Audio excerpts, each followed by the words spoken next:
Thursday, February 23rd, 2023 at 5 p.m. I would ask Callie to note roll call.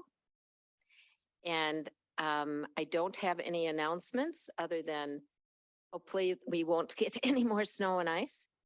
I would ask for a minute or a motion to approve the minutes from February 7th, 2023. So moved. We have a motion. Do we have a second? Second. Any edits, corrections, or comments? If not, all those in favor signify by saying aye. Aye. Opposed? Motion carries. Section 5, items for discussion. 5.1, concept presentation for proposed Buc-ee's convenience store. Alex. Yeah, so I'm just gonna share screen here. So we are joined with a few individuals from Buc-ee's today, and I just want to kind of set the stage. This is a proposed development that's going in just west of the interstate, north of Highway B. You can see on the screen here is just an overall concept plan of what will be introduced at planning and zoning next week. I've also got some rough elevations, so you can kind of see a little bit of that. But really today I was hoping to just sort of turn it over to Stan Beard, who is a representative from Buc-ee's, to kind of introduce their company and talk a little bit about who they are and why they're looking to come in here to DeForest. So with that, I'll invite Stan up. And we'll switch over to brief little video. Yeah. You'll have to press the button and then keep it close to you because it doesn't pick up back too far. So give me just a second on the. Well, yeah.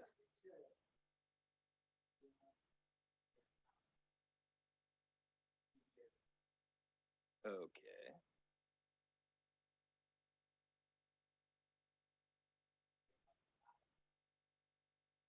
You still got a mouse over there? Share sound. And then where's the video one? Hit the share button. I'm the millennial here. Come on now.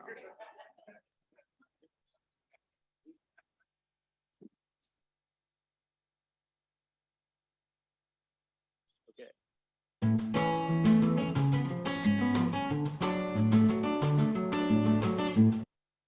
So before we see our video presentation, my name is Stan Beard. I'm Director of Real Estate for Buc-ee's.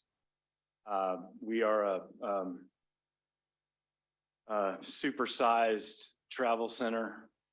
Of everyone in this room, hey Bill, of everyone in this room, who has been to a Buc-ee's? Okay, good to know. Oh yeah. And I've had your brisket. Did you like it? Oh, yeah. Okay, good. So we're Texas based. We've been around a while, but we are just now over the past few years spreading the love out into the rest of the world. And Wisconsin and this site would be our first store in Wisconsin.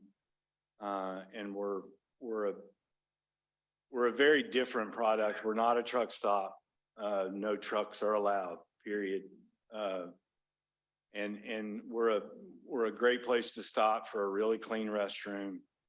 A lot of fun stuff. It's our merchandise is real general store-ish kind of feeling to it.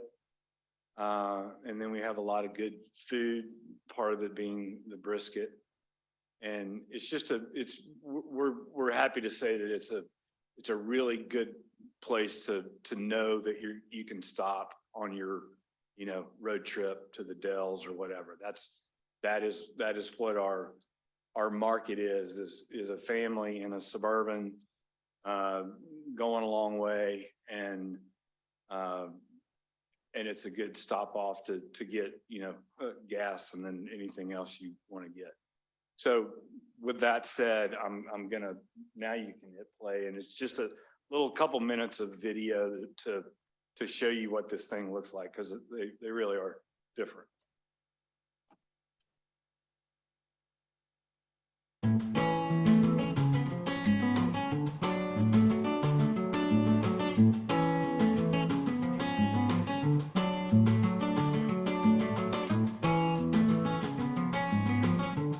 get your brisket. It's all, everything we serve that's a fresh food, that's most of the food we serve is here on site. Part of the reason why we're so big. Part of the reason that we're so big. So in the mornings, there's breakfast burritos, and you name it, breast fudge all the time. This store will be larger than any store you've been to. Our current footprint is 53,000 square foot. The store we're proposing here is 74,000 square feet. It is quite a bit bigger. And the reason for that basically is to make the experience more enjoyable. On a weekend, things can get pretty crowded. And this is a chance for us to get bigger and expand our footprint and make everybody a little more comfortable, a lot more ready. That's our general store type stuff. A lot of soft goods, dishes. I mean, it's an odd assortment of things that you'll find in the store, and you will have walked out of our store having spent X amount of money, amazed that you just spent that X amount of money at a Buc-ee's, and you won't feel guilty about it at all. A lot of our own packaged, branded stuff. Friendly people. You're gonna walk in, you're gonna hear, hey, welcome to Buc-ee's. We sell a lot of gas. Again, no trucks. I mean, no tractor trailers. And 24/7 operation. 365 days a year, a week, a day, a year. And it's just a kind of a cool thing. And thank you.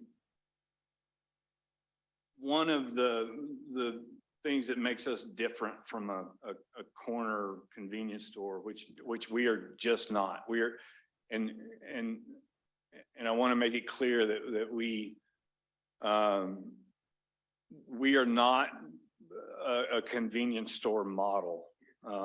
If you want a can of Copenhagen and a Diet Coke real fast, you're not going to go to Buc-ee's. You're going to go to the corner store. You go to Buc-ee's, 90% of our customers will come from far outside Dane County. So the cool thing about it is that we stop people in your community.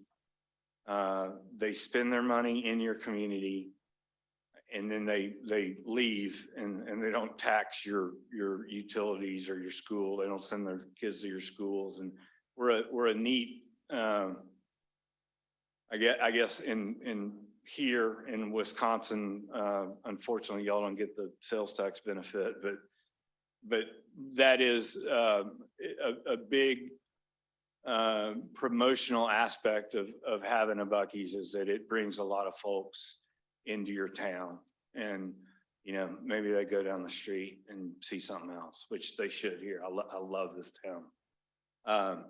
Anyway, so I'm going to run through these slides. Stop me with questions at any moment.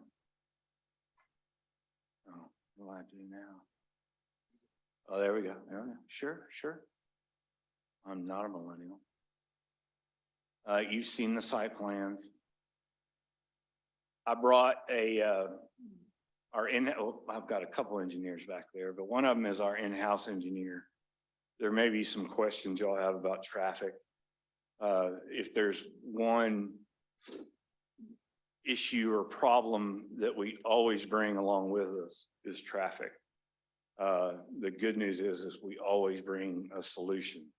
The last thing, the very last thing we want is any kind of traffic issue that impedes the movement around our store. And so we're very cognizant of having an efficient traffic plan we're working through the process with WisDOT and these guys can answer technical questions.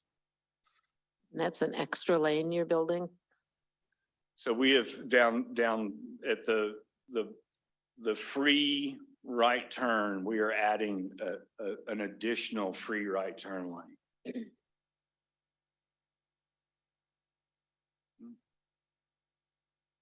Quick question. Sure. Yes. I think you had mentioned this was going to be much larger than, is this going to be larger than that one down in Texas that's like the largest one in the country? So actually it is. The one that everybody makes such a fuss about is in New Braunfels. And it's, you know, the largest gas station in the world.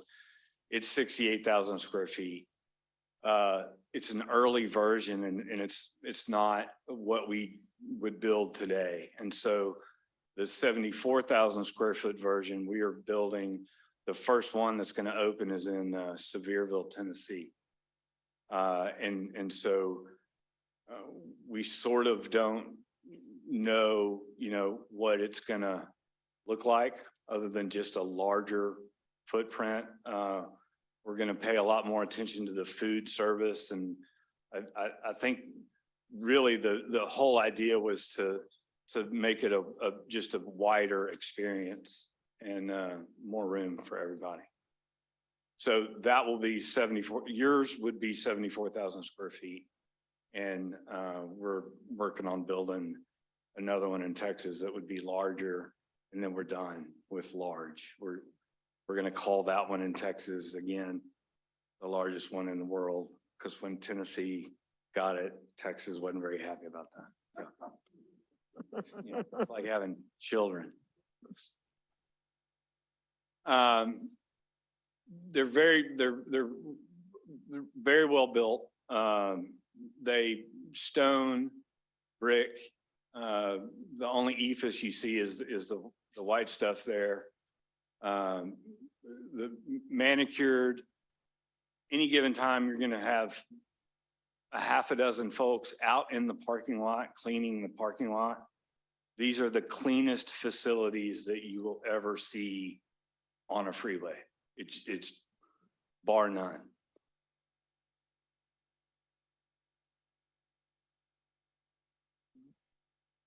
This mouse is really.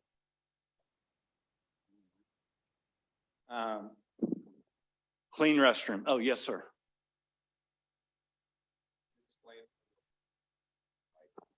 Could you explain the location of where this Buc-ee's is proposed? Sure. It is at the corner of Highway 5.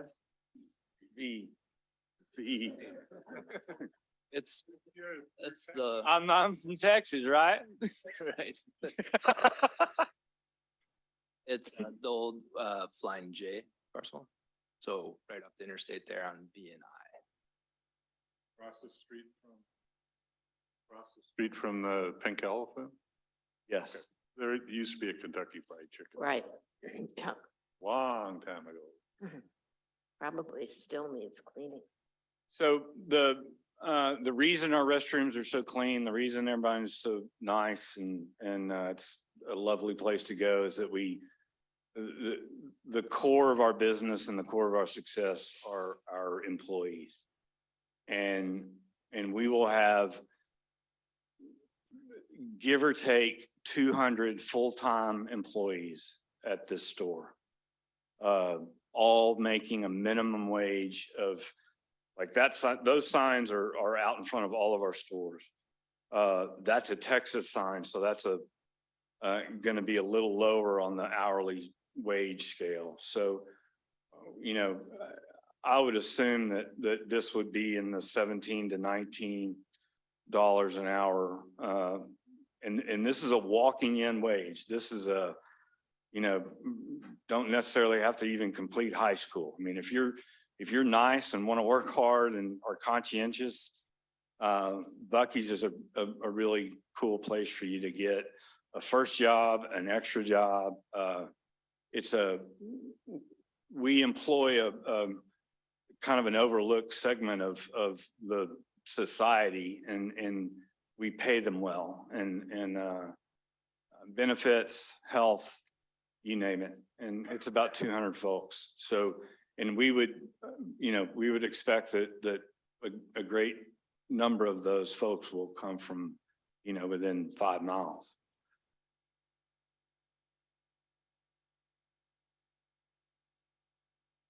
Same thing you saw in the video, pretty pictures.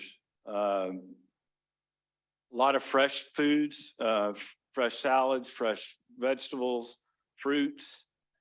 There also is a convenience store aspect to this, which is we kind of end up being one of the de facto grocery stores in the area.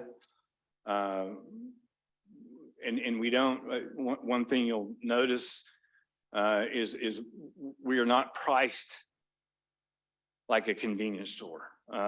We don't, our model is, I guess, volume over price. And so a lot of times you'll see the same pricing on a bottle of ketchup at our store as you would, in the local grocery store.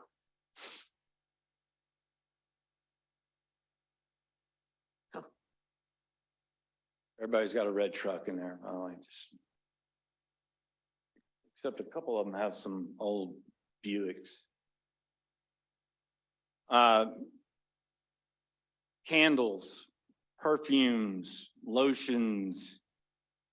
I don't know what, soft goods that can be made locally.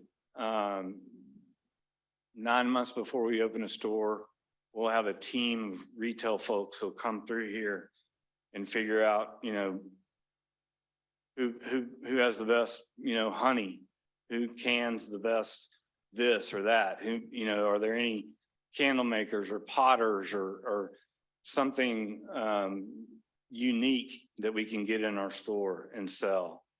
And that's a good opportunity for local folks if they can keep up with us. It's a great way to have a lot of new fresh eyes see your product.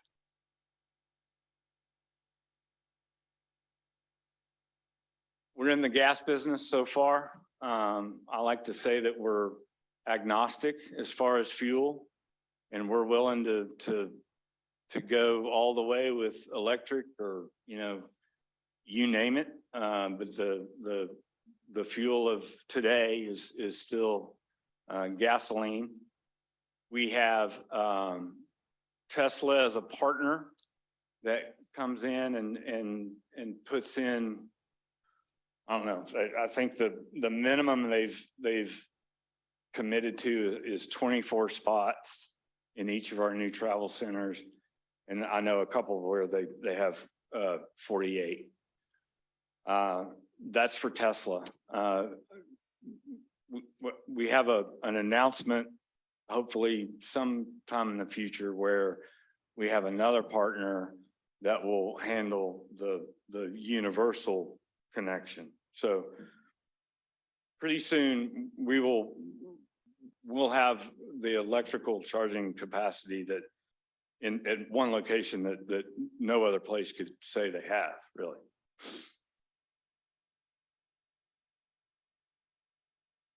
Back to where our customers come from, and this just gives you an idea of kind of how far away we're thinking. And these are folks that are, from Chicago going to the Dells, Canada coming south. I mean, we are a typical customer comes from 200 miles away and knows that they are going to go to a Buc-ee's before they ever get in their car.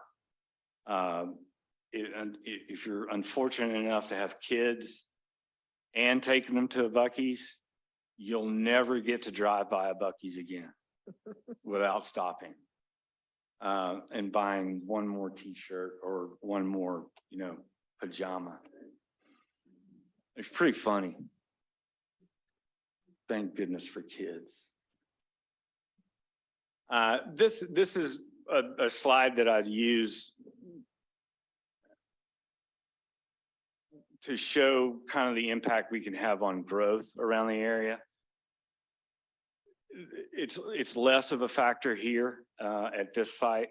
I will say that I think y'all are talking about an annexation across the highway from us later today, and what happens is we create a very specific traffic volume. And so this is a store that's probably an hour east of Dallas. And this was 2014, and our store is about to go right on the hard corner there. And that's 2021. And, you know, no, we're not the only reason that all those people came. We're a big part of it because we kind of create our own traffic count. And so folks who want to kind of make a day of it would rather do it around a Buc-ee's than, you know, somewhere else. And so we do have some potential for growth around us.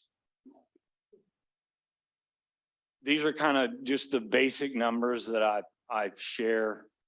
We've been around a long time. We got a lot of stores. It's pretty cool that we're owned by two guys, Beaver and Don. And they would, I mean, they live for this stuff. So we are as, if you went to our website, it looks like it was, you know, built in 1983. We're about as uncorporate as you can get. And so the value behind that is again, the relationship we have with our employees, the relationship we end up having with our communities. This will become the DeForest Buc-ee's. It will be a thing for y'all. I hope you enjoy it being a thing, but it does. And we have people who, you know, pride themselves on having been to every single Buc-ee's, and they will, you know, it will be the DeForest Buc-ee's. A lot of money spent, a lot of payroll. We're a big employer in your town that doesn't feel like it, I guess I would say. We want to be a partner, and that's kind of, you know, what we base our whole strategy on is we end up in smaller communities, and it's important for us to be a partner. And the last number I'll share is that, you know, a typical Buc-ee's has 100,000 people walk in the door in a week. Those are feet inside the door, we don't count folks who just get gas and leave. That's 5 million folks a year. And hopefully some of that rubs off. I wish I could calculate it better. I wish I could, I know it happens. I've had city and county managers and leaders tell me that we've had a specific impact on their town, visitation and such, but there is an impact, and it's a good one. And so it's kind of, I think that's my last slide. It really is. Yep. I've talked way too much. Okay. And I can answer any questions. Rebecca? Well, short answer is I'm very excited. Yay. Having been to a Buc-ee's before, I can concur with the quality and the cleanliness and what it's like. I actually was at that New Braunfels location just a couple of years ago, and it was my first time in a Buc-ee's. And I learned about it through a travel vlog where they spent the day and night there, and they wanted to see what it was like, and they had something to do the entire 24 hours they were there, which was really Weird. quite interesting to say the least. But no, I do like this. I'm looking forward to exploring all the intricacies of how this would work. And so, yeah, I just wanted to say that. Thank you. All right. Questions? Brian? I've never been to a Buc-ee's and I've been down south a lot, so it's kind of interesting. It was very interesting, looking forward to working with you. I'm assuming, and I'm looking at Brandy, there'll be a traffic impact analysis, I would assume, here. Yes. We're working on it. I can, in fact, I'm going to get Scott to come up here and address any traffic questions, or just give them a summary of kind of where we are and what we're gonna do. Good evening. I appreciate the opportunity to visit with you all this evening. We are very unique, as Stan has said, as it relates to our traffic impacts. And so from the beginning, we've had conversations with the village, also with the DOT, specifically addressing and looking at solutions to the volumes in which we are bringing. The concept that was on the screen earlier is an early rendition in our process of evaluating this particular site based upon the current demands that are there, that exist today, and the projections that we're working with on looking at what happens in the future. Okay, Buc-ee's gets here. What kind of growth do we have? How does this impact the system?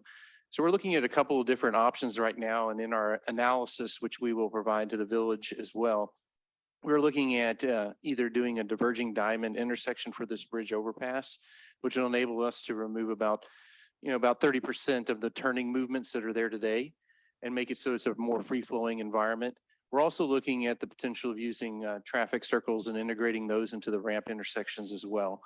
But at this time, we haven't submitted anything. We're still waiting on some projected growth data, which we were supposed to get from the DOT hopefully on Tuesday next week. So it's actively been in the process for several weeks now, and it's just kind of a slow moving process with WisDOT trying to get the information that we need and making sure that all the questions are answered.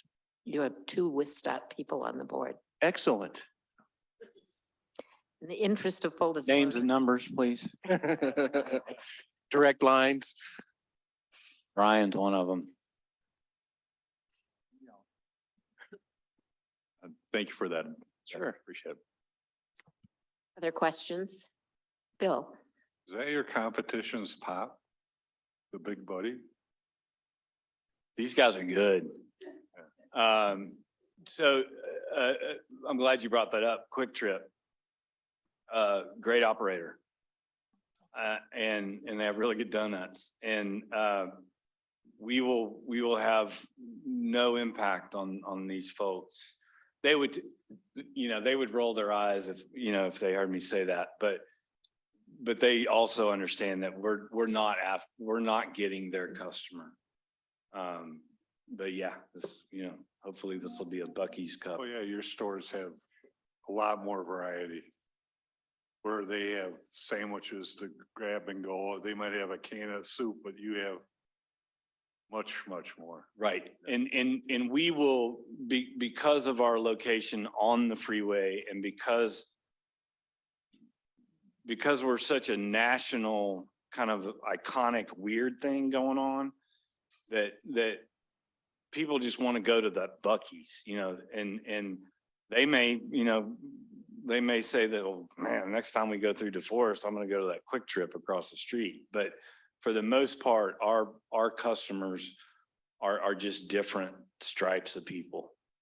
Yeah, it's like you said, even before they get in the car, kind of like our Fleet Farm, if you're coming from Chicago to up north, they have Fleet Farms there, and you need something for the weekend at your cabin. You planned already gone to Fleet Farm before you even got in your car. And Right. It's a cult with Buc-ee's. I've heard, I've never been to one, but it's true. And in our part of our model is to be it's nice you brought that up, is to be a place where if you're going to the beach, or if you're going to the country, or if you're going to the lake, or if you're going to the cabin or whatever, we can be the one stop before you go, and you can get pretty much everything you need. I mean, coolers, tents, I mean, we have a really odd amalgamation of stuff that it's for the weekend. Good, thank you, and good luck with getting the store here. Jim? I just wanted to share my single experience where I went down the Gulf Shores. You guys probably can tell me what store, because I don't know what community is. I was down there visiting. 42 Loxley, Alabama is the. Yep, so we were driving to whatever beach, so it's interesting that you say that. But I remember, and sorry to use this term, but tell my parents, like, why are we driving a half hour out of the way to go to a truck stop? But like you said, it wasn't a truck stop. It was a very pleasant experience. But I bring that up sort of for everybody's information. To me, it was a destination in itself. So I see this as bringing in it's serving DeForest and the DeForest area, but it's going to be serving a much larger and pulling people in. So Thank you. congratulate you and look forward to hearing or seeing more site plan development. That was our very first store outside of the state of Texas, was at Gulf Shores, Alabama. Excellent. Abby? I really appreciate both of you being here and sharing about this. I know we always appreciate when developers share concepts and we can kind of know what to expect going into the future. I have a couple of questions. I'll just share them now and you can do them in order, however you want to answer them. One was that looking at the pictures of other similar facilities in other states, I'm assuming that it would, this proposed facility in our community would have use a lot of electricity, like for the lights and everything like that. Do you plan to incorporating any usage of any alternative energy options? And then my other question is, I'm not sure how it works because it's not technically right now in the village limits of DeForest.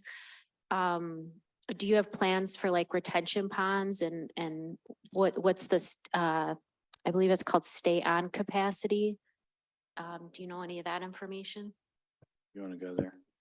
Yeah, we're currently working through our development process, and part of that will entail the use of on-site detention facilities and water quality facilities. We're very mindful of the impacts that we have with bringing such a large piece of concrete, for lack of a better word. And so we take it seriously, potential spills, hate to see them, but we take them very seriously. Not only do we have on-site spill protection, but we also have underground systems to capture anything that does happen to get into the system. We use oil water separators and other type of devices, even some bio systems, depending on the environment.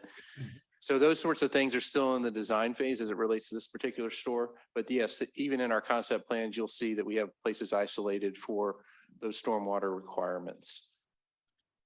And to address your power issue, yes, we are extremely, we design our buildings to be as efficient as possible. We are a big user of the utilities, as you might imagine. But the LEED certification and the green certification type stuff, we don't follow that in order to get the certification. We follow most of those rules to get a more efficient building. So we are very efficient. I was just told just last week that we got a $50,000 check out of the blue from one of our Alabama stores. The electrical co-op, because we were so efficient. And so we're very cognizant of our footprint. Colleen?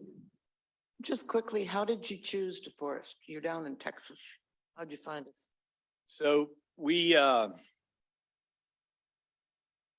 you look at a map and and it's funny, if you look at a nighttime map, you know, you'll see bright spots. And if you start connecting the bright spots, you start realizing those are big populations going back and forth. And then you start realizing, you know, you kind of like, well, why are they doing that? And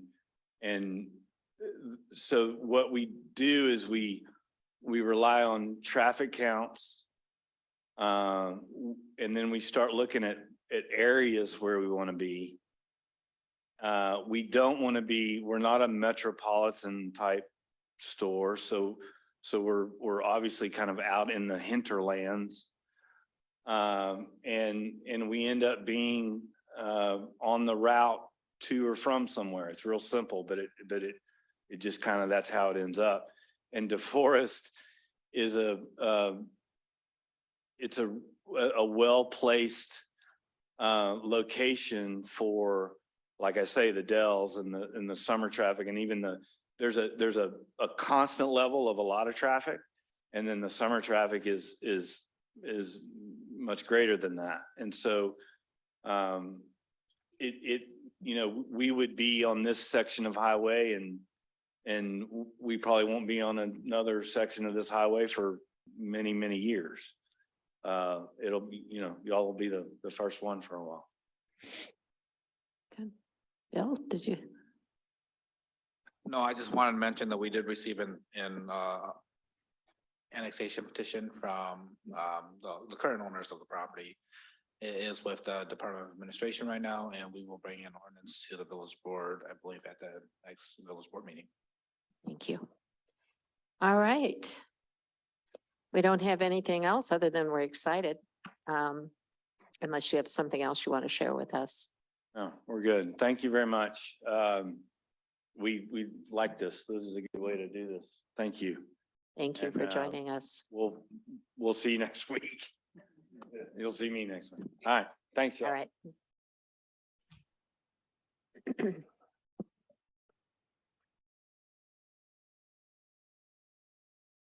All right, item 5.2, update regarding the comp plan. Hey, Mark, you're up. Did you ever hear the opening act being put behind the headliner? Okay, so today I've got a few things to share with you. I don't know, Callie, are the materials available that we talked about? Where would I track those down? All right. So I'm going to talk about where we are in the process. Again, quick refresher, and I don't have a lot of time here. We have a Planning and Zoning Commission public hearing scheduled on the comprehensive plan for Tuesday. And by the way, Bucky's concept is on the agenda it's a big agenda. Bring your cots, P&Z members. And then we have another public hearing on the comp plan scheduled for the 7th at the village board. And, you know, if things go well at both meetings, we'll have a P&Z recommendation on the 28th and potential village board approval of the comp plan on the 7th. So that's where we're at right now. You all did your homework. Thank you. We've got responses from everyone on your priorities within the plan, both from the board and the Planning and Zoning Commission. I'm going to share with you my tally sheet because it's kind of fun to look at. This is very analog. So as I got responses from you, I inserted them in the appropriate rows, top, high, or medium. Lows didn't show up at all. And then I tallied them all up, you know, how many tops, how many highs, how many mediums, how many total. And then I used all this information for the second to last page of the marked up version of the comp plan to give my best guess as to where in total each of the 20 some priorities, initiatives within the plan prioritized. And so the just to give you a sneak peek, I followed the rules I asked you to follow. No more than 5 top priorities, no more than 10 high priorities. And the tops, and again, this is the cheat sheet. It's in the plan much more cleanly. The tops are advanced revitalization of downtown DeForest and other redevelopment areas. That was the top, the #1 vote getter. And then protect and evaluate environmental corridors was also a proposed top priority.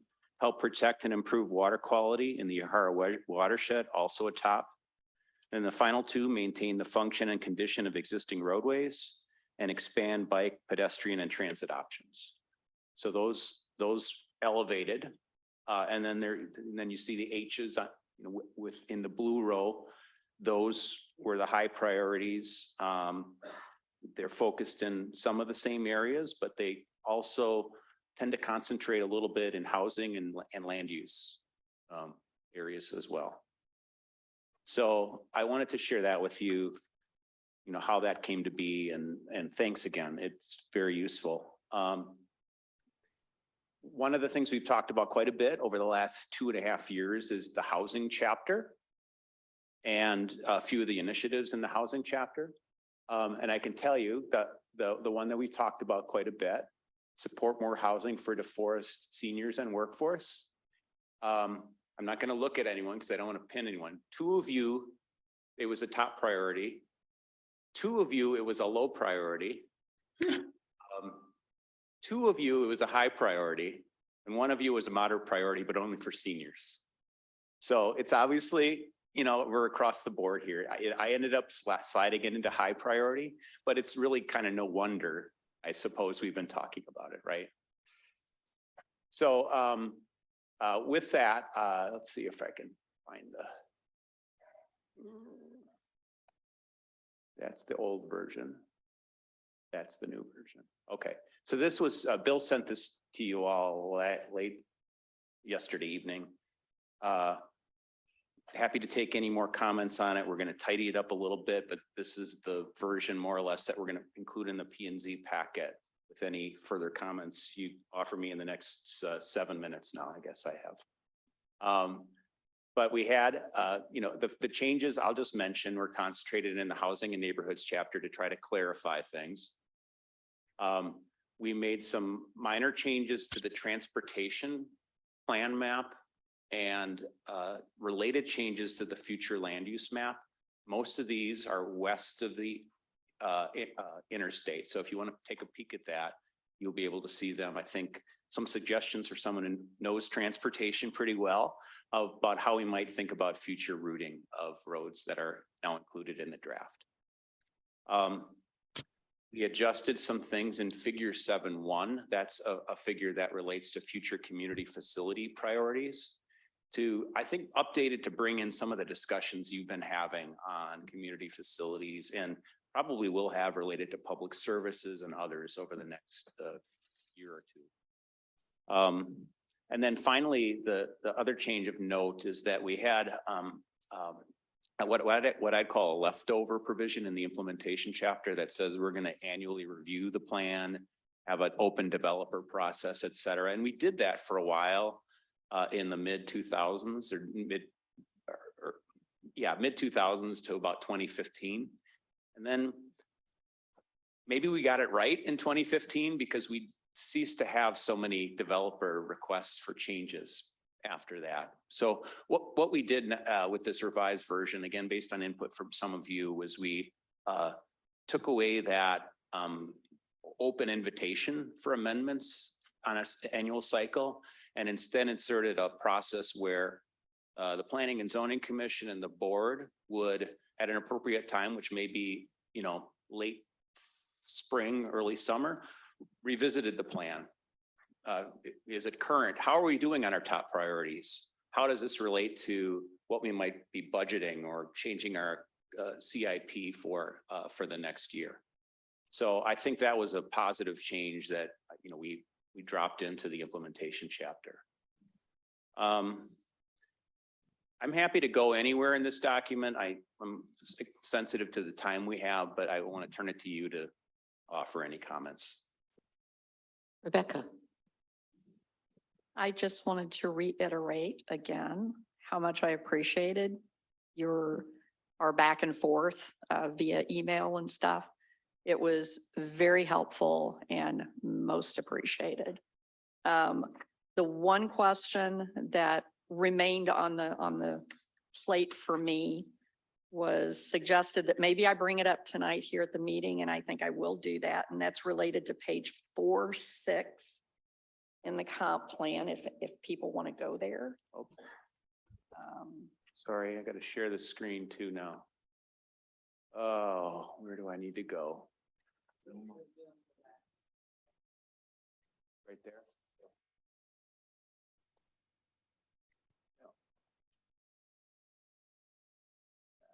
Green. Should I unclick share sound? Okay. All right, and I'm going 4.6, I think you said. Yeah, page 4.6. And it's towards the bottom of the page, that recruit developers with a good track record paragraph. Zoom in a little bit because I'm having trouble seeing it. Yeah, you're on the wrong page. Okay, there we go.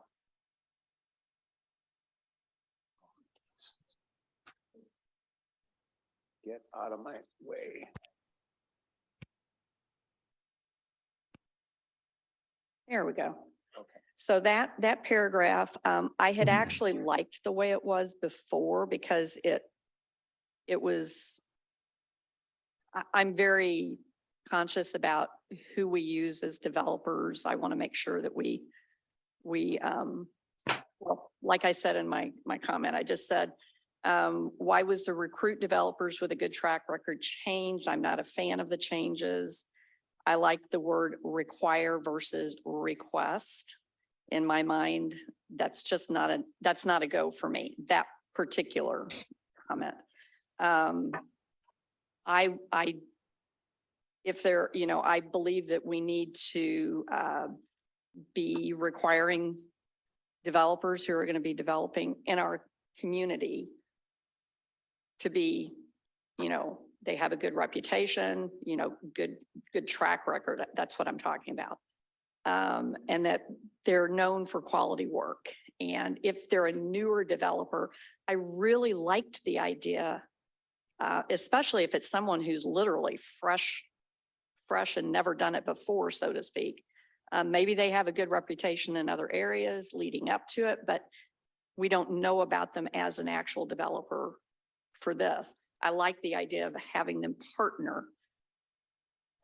It's not going to kill them to partner one project.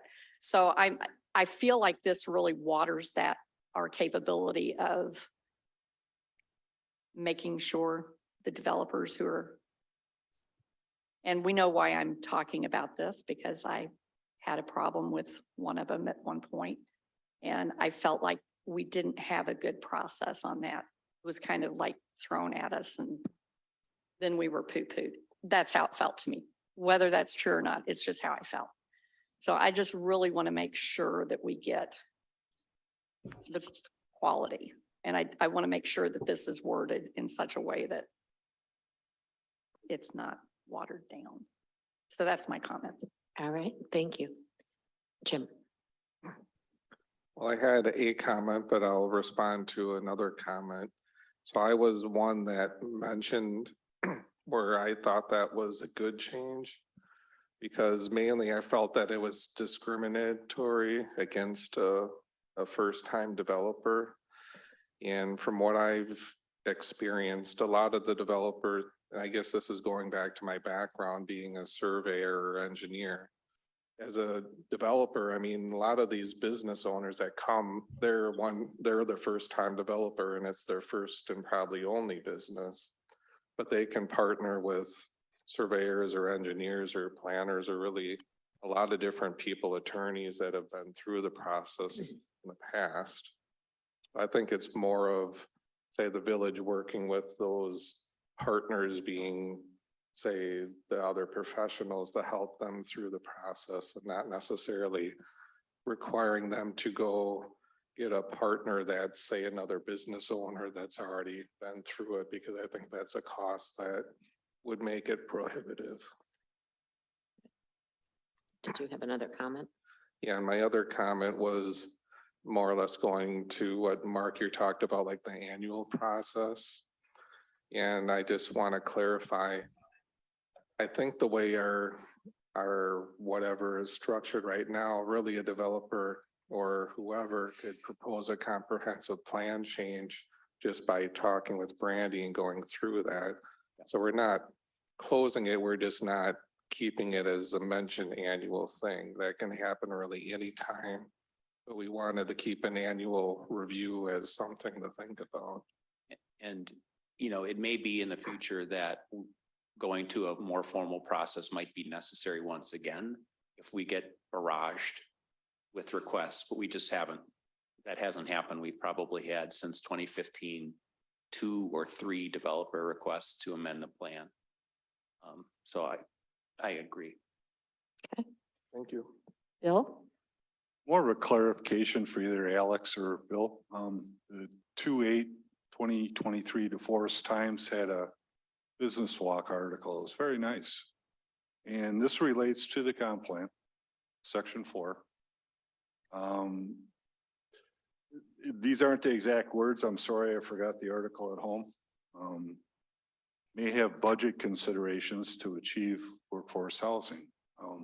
Budget considerations as to effects on a taxpayer, raising taxes, or, you know, TIFs.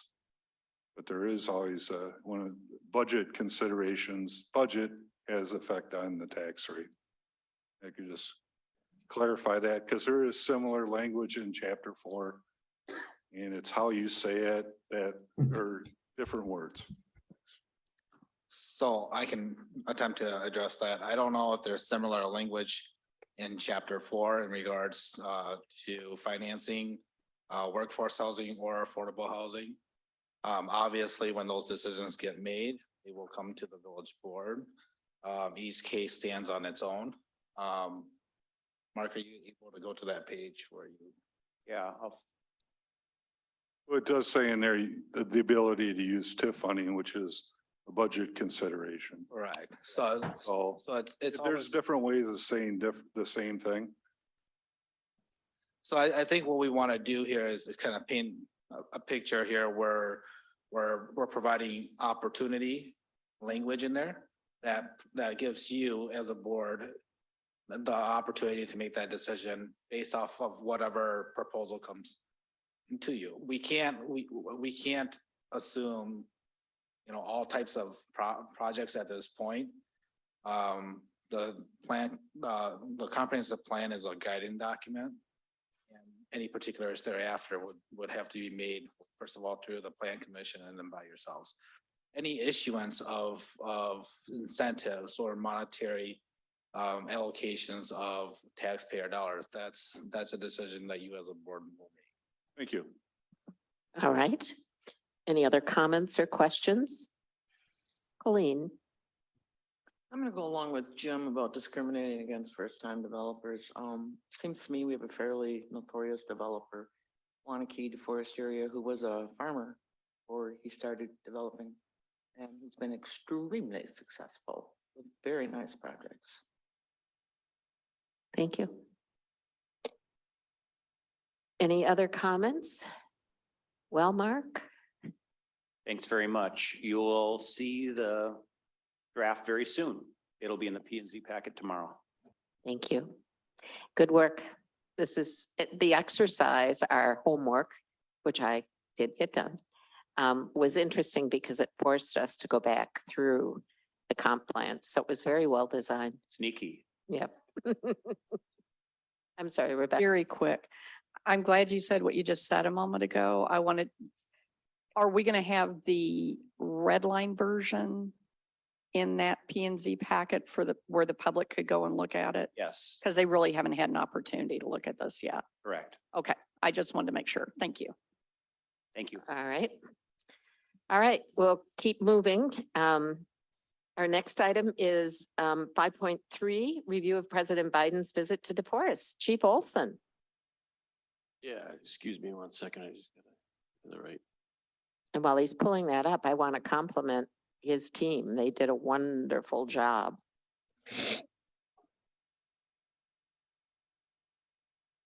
Right. Thanks. I just put a few things together. Some people had asked questions just about the time the visit came, about timing and how we found out about this and little impact. So I just feel like it's fair to give you some feedback as how this all kind of came to be. I'll leave a spot for questions at the end. I know we're tight on time, but there will maybe things you might ask that I won't be able to tell you. We're still kind of sworn on certain things that we can't just discuss. So the whole point of this is really just to offer feedback, be transparent as I possibly can with you, talk about the planning, the preparation. There is some expense to the visit, obviously, and then answer your questions. Everybody I've talked to, I really emphasize the fact that the President of the United States came to DeForest. They didn't choose, the White House didn't choose Madison. They didn't choose anywhere else. They came to DeForest. So for us, it was a little bit of a daunting task knowing that, there's a whole bus that comes in the motorcade that's full of the national media and things like that. And we stress it with staff. I thank Jane for her comments and all of you that have sent comments to me, but really the team really shined very well with the smaller team we have and the resources we used, did a great job. So I first found out about this on Friday, February 3rd, which was the Friday prior to the State of the Union. I got a random call and it says Washington DC on my phone and it's the Secret Service saying, by the way, Chief, nice to hear from you, but we're coming to DeForest. Cool. Okay. So that kind of turned my weekend and the next 6 days upside down. I think I got 6 hours of sleep in there somewhere. Total, but it was good. I've done these before when I worked at Milwaukee PD, so I have some experience with it, not to this level, big city, you sector things out, but this is a whole different thing. Knowing that nobody on my team had ever been through this, so it was also good for them, and we'll talk about it at the end real quick. So we had to look at the site, what do we have to do to prepare for the site? There's some emergency planning I had to look at doing, just the staffing, everything kind of took shape pretty quickly for the staff that we had. Thankfully, nobody was on vacation. We did have people on their off days. We had a poll, but they had 2 people at training that we were able to still let them do their job and get the training that we were waiting for a while to get them to. Some notifications had to get made. And again, I'm told I could only notify certain people and it was kind of at a need to know basis. The staff really didn't even realize kind of everything that was going on until just about visit time. So again, the Secret Service controls the thing. They're in charge of the operation. Local law enforcement provides personnel. We kind of collaborate a lot with the Secret Service as far as what they want, where they want somebody. They try to be polite and say, we'd really like it if you would. Finally, I stopped the special agent in charge at the site and said, just tell me what you want. We'll find a way to get it for you, right? And these things it's amazing the things you have to do. But, we went through all the site visits, the traffic operations, the motorcade, everything surrounding that, who was stopping traffic, when, where, how, why. And then just the other part that we're tasked with is the rest of the village. It wasn't like that, 2 square miles was the only thing we had to do that day. There was also the rest of the village that was going to be impacted with interstate closures and things like that. So again, we took about as many people as we possibly could. One, it's the right thing to do. I went down to the site that day with Lieutenant Riedel, who really handled the operational side of it. I was kind of the coordinator with the Secret Service and things of that nature. Sergeants Payne and Hughes were there. Ben Larson, Mike Gilson, Jake O'Connell had various things from screening cars as they came in to helping screen with the screening of people. Secret Service, DOD does all that stuff, but they still need a law enforcement officer there in case something is found that we have to handle. They don't have the jurisdiction there. Quick into the morning, I think Bill and I were on the phone for the second time that morning, and we're doing a walk around last minute, but we need another body. So I ended up pulling Bryce off a patrol and bringing him down there as well. So it was just kind of fluid. We had to do traffic as well. So we had Sergeant Schaefer and Officer Jared Coffer, and some of these you haven't met yet. They'll be coming to see you at some point soon, but Bree Johnson came in, Adam Deppy was there, Taylor came in early. So if they were working a 2-car, they were in at 9 or 10 in the morning, just depending, just because I had to make sure the rest of the village was fine as well. And on top of it, we had to still serve the rest of the village. So the rest of the team from Lieutenant Berg to Haley to Taylor to Adam again. Andy was able to stay in the school. There was a rumbling or a rumor that started busting out in the school that the president was coming to one of the schools, which wasn't going to happen. But again, that shakes the whole school premise, then they start freaking out a little bit. I shouldn't say that word. They get nervous. They're thinking the president is going to come and, oh my God, how are we going to handle this? I really didn't. We shot that rumor down pretty quick. Let's just leave it at that. Plus the admin staff was getting quite a few phone calls about different things. So again, we had to have people as rapid response. So some of the people who came in early had to do rapid response. If somebody staged an accident or a crash near the visit site or had a disabled vehicle, we had all kinds of things in place. There was a couple, I wouldn't even call them protests or small demonstrations that we were able to take care of quickly and make it safe. Again, our job is just basically to be there to assist in this point. I don't have any control over the site itself other than staffing, and they work very well with local law enforcement. The Secret Service does. So we just are able to use our personnel. We're pretty smart as to where we put people. I think Lieutenant Reed and Lieutenant Berg did a really good job as far as making sure we assigned our people to not just visible points, but important points. I sat and watched bridge overpasses in my career for 6 hours at a time, and having a person to give some relief is an important part. So they were able to do that.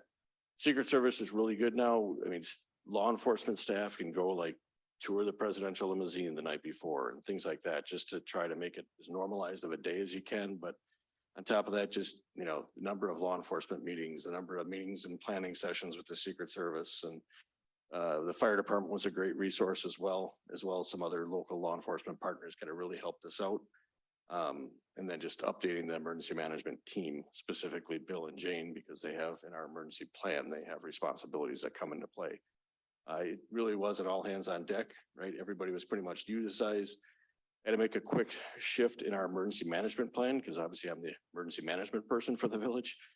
Knowing that I was going to be on site, I had to kind of make some change. So at the kind of, I don't know, it was Monday or Tuesday, I stopped over to see Bill and kind of bring him up to a little bit more speed as the things developed over the weekend, and really had to change our operations. I mean, I know every morning, you know, saying goodbye to my wife, it might be the last time I ever see her or she sees me.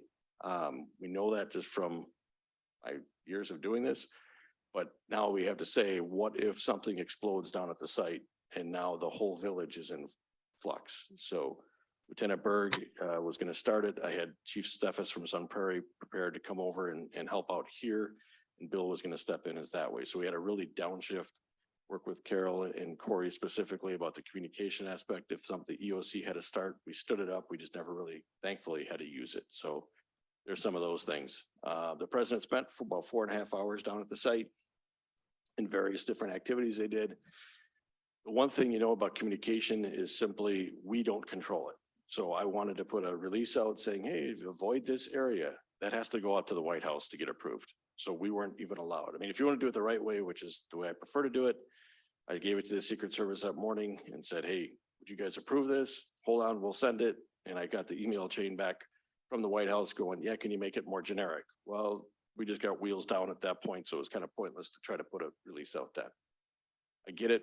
They control the message. So there was no message from us because honestly, I wasn't allowed to do it. Other people did it. It wasn't approved. Not my problem. So we're just going to try and do it the right way. Yes, there was some traffic impact. The north and southbound interstate was shut at different times to get for travel. But again, I think we did a pretty good job handling the backup and things like that.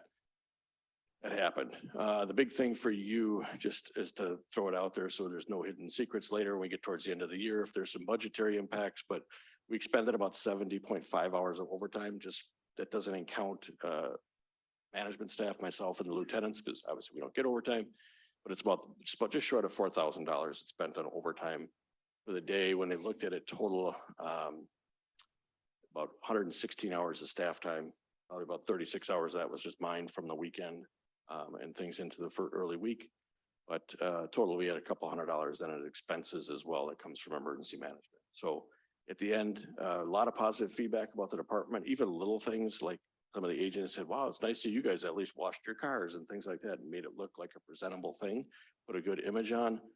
Staff did what they were exactly supposed to do. There was no, where's somebody supposed to be at this door, right? We didn't have any of that problem, which was good. It really kind of helps us on the emergency management side, looking at okay, something happens that you never want to happen, but are you prepared? Do you set up your perimeter right? Do you do all those little things? That is a good learning experience, because I think there's this event happening in November of 2024 that we might see more visitors. So for us, it was a good experience to have that first time to go through. I just want to thank Greg. He came through. We needed a plow truck in the morning to like screen the building in a certain component. So he got up and unfortunately had to sit there and wait for about 20 minutes till the Secret Service would let him drive through. But again, a couple of our local partners, Chief Steffes and Sun Prairie, he gave us 2 squad cars because we didn't have enough in our fleet. So he just gave us assets to use plus people. Troy Hellenbrand, Adam Kreitzman from their departments from Middleton and Wanakee. We were last minute, I said, gee, I need 2 bodies, 1 for traffic. Don't worry about it. We'll get it. Tell me where. It was just a great thing for them to partner. All of you for your understanding. I know some people emailed. It was kind of really short responses from me. Fire department did a great job. And then the rest of the staff, obviously having to deal with people calling, probably angry about not being able to drive places and things like that. So I know that was really fast. Sorry, but if there's questions, go ahead, Bill. Yeah, one thing I noticed, and this isn't a conspiracy theory, but I was watching it on TV as he was on the tarmac, and right when he got in his car, my internet went out. It never goes out. I was on the phone with somebody, my phone went out. Do they manipulate the communications that you can tell us or not tell us or leave us, you know, It's guessing? Because it just seemed weird. gonna sound like a bad answer, but that's a matter of national security. Hello, Thanks. hello, That's what I thought. It just seems strange. hello. Hey, how are you? It's great. All right, Like I Let's said, keep- first time calling. keep moving. We'll just take one more quick question. Yeah, just one, 2 things. One, I thought you guys did a magnificent job and I was so proud of you guys representing us there.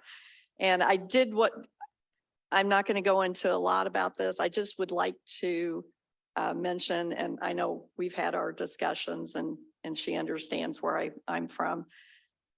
My only concern was that the trustees on the board were left out of the loop at a time when they should have been brought in. So I know, I understand your end of things.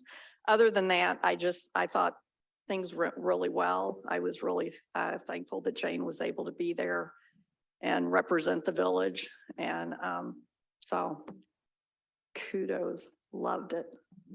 Thank you. All right, thank you. We'll keep moving. We'll very quickly go through our updates, but then we're going to adjourn, take a 5-minute break and come back for the village board meeting. So let's go quickly. Bill? I do not have any updates. All right, Carol? Chief Olson? Judd? Yep. A couple things quick. Another Thursday, another snow event, shocker. Hopefully this is the last Thursday with snow, but I'm not holding my breath. But I want to kudos, hats off to my guys. They've done a terrific job. Lots of hours, lots of time in taking care of our roads and getting them open. I went to the basketball game last night. Our roads were pretty passable, even last night. And then again this morning, they're looking great. So kudos to them. 2 other things. Part of our change and initiatives was instead of trading in vehicles, we've been using Wisconsin surplus auction to sell stuff. We had a lift, a man lift, if you all recall, that we were bought new this year to replace our old one. We sent it to auction. We had a trade-in offer for $12,000. At auction, we sold it for $26,000, which is slightly more than we actually purchased it for the first time. So Good that worked work. out well. Yeah, well 5, we sold the generator that's there. Well 5 has been decommissioned, right? But we were able to launch that generator out, and so that was 25,100. That's going back to our water department. So having that shift in mindset for us has been great, and kudos to Greg for bringing that to us. And we'll continue to use that as long as we can. So that's what I have. Thank you. Good work. All right. Alex, do you have anything? Corey? I have an election update. So the election was very successful. We had about little over 1,900 voters come through, which is between 25 and 30% turnout rate. So everything went very well. Thank you. Can I say one thing? Just very quickly. My husband said, you guys are amazing. So my husband worked at for those of you who don't know, he worked the polls and he was he's been very impressed with how things are run here. All right, and Reese isn't here, but Greg or Judd, is there anything with community enrichment? Okay. All right, there is no closed session, so unless there's any other business that lawfully comes before this body, I'd entertain a motion to adjourn.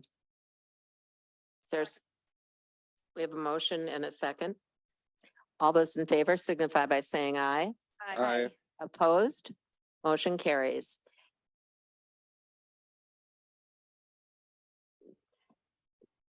All right, I'd like to call to order the regular village board meeting.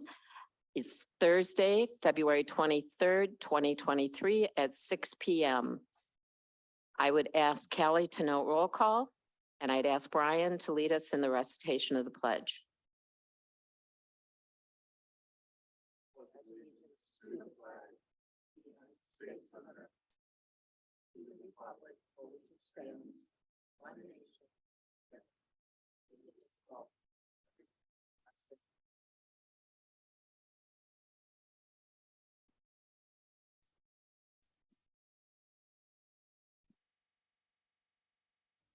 Announcements. The village board will convene into closed session pursuant to section 19.851E of the Wisconsin statutes for purposes of deliberating or negotiating the purchasing of public properties, the investing of public funds, or conducting other specified public business whenever competitive or bargaining reasons require a closed session.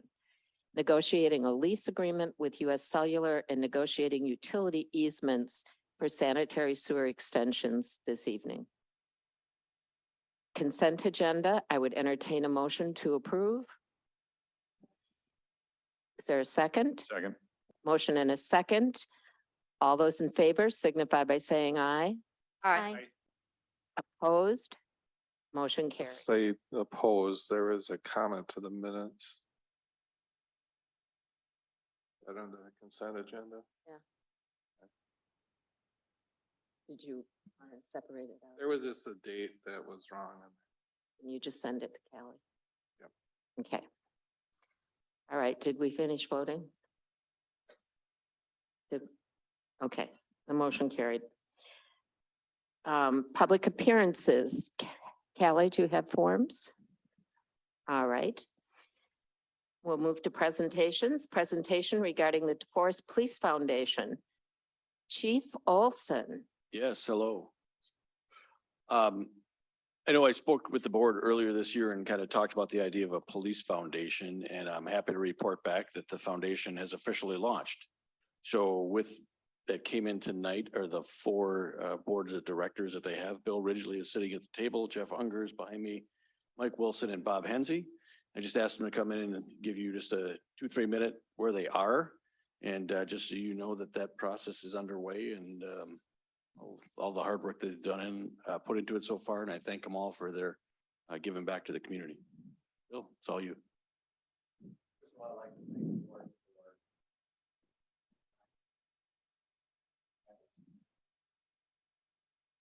Sorry about that.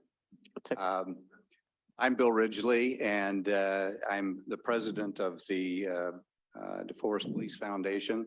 Our mission is to invest in community safety by supporting the police department with resources to augment their services to the people who live, work, and visit DeForest. We are a new effort, just incorporated last month. There's 4 of us at the present time. We're attempting to recruit an additional directors for our board, and we hope to engage our community partners with many donations so that we can assist the police department with whatever their needs are. So, questions? Yes, ma'am. Rebecca. So are you guys going to help us get a K-9? Well, I think that could be on the table, sure. No, that was kind of facetious, but at the same time, it was a serious question. I did want to just say, I'm really happy that this has finally gotten off the ground. I know it's been in the works for quite some time and I'm just really happy to see it. Well, thank Thank you. you. We have developed a policy where we will make grants from our available funds as requested by the police department for their needs to augment their services. Other questions, Abby? Hi, thanks for coming. Two questions. I was wondering, are you considered a 501c3 or some other nonprofit? And then also wondering, I guess what the relationship is with the police department, like does the chief direct or get involved with leadership with the foundation, or is the police department completely separate from the foundation? In response to your first question, yes, we have applied to the federal government for C50 or 501c3 status. That application has been approved by the board and submitted already. And with regard to the second question, we are separate from the police department, although we are glad to have the chief's advice and wisdom and his presence at our board meetings. Bill? Along those lines, are your meetings, minutes, things like that, public or private? I'm sure that they're probably public. I'm not, I don't think that there's any reason they shouldn't be. Okay, thank you. We are not a governmental agency. We are separate from that. And I think that the issue of open records, open meetings would be subject, but I don't think there's anything that, except like you go into closed session, there may be issues like that that we would have to. Just because some members of the public might question transparency, that seems to be the buzzword these days. And Yeah. Thank you. I understand that, and one of the things that we have talked about is our willingness to be transparent with the public, because I think if we don't, we will lose credibility and our status as a fundraiser would be impaired. Very good. Looking forward to your guys' work and dedication to the goals. All right, any other questions? If not, it's a good team and we thank you for being with us and look forward to updates in the future. Great, thank you very much. Thanks. All right. Moving to old business, 8.1, discussion regarding the Fox Hills Trail Plan and implementation. Judd and Greg. Thank you. Yep, I'm gonna share the screen quick.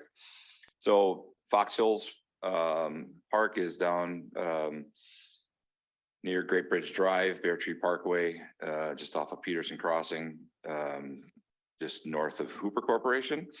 The soccer fields were leveled in last year. Grass is growing, and I think Reese will be able to put some programming on there this year. Our staff did a wonderful job getting the site ready for the play equipment that was installed there. There's one component, the monkey bars, which are reversed and point towards the sky. We got sent the wrong one. We're getting that one repaired here very soon. The next phase is we're going to do this trail segment that's outlined here, not the yellow highlighted portion. We'll potentially do that down the road at some point.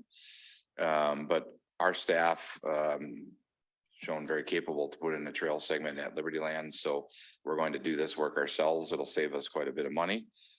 We did notify the residents, the homes that are, again, this is our policy, our plan is to follow and notify those that are the most impacted, those right adjacent to the property. So we have notified them.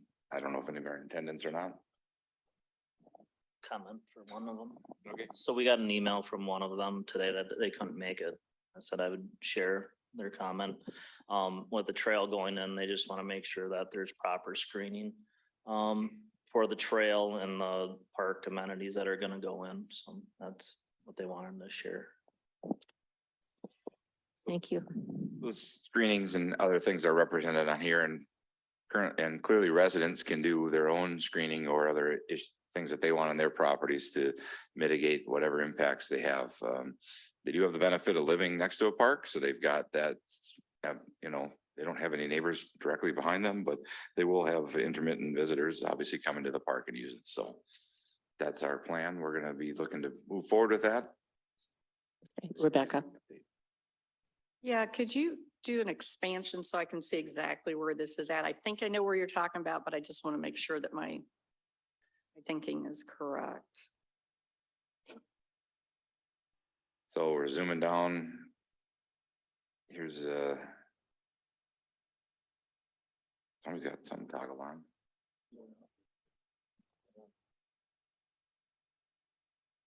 So is it where CI Bear maps. Tree used to end and now it's expanded? Okay.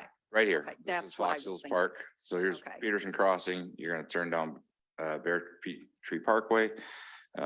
These lots are all marked and will be for sale if they're not already. But this is a park. So here's the soccer fields.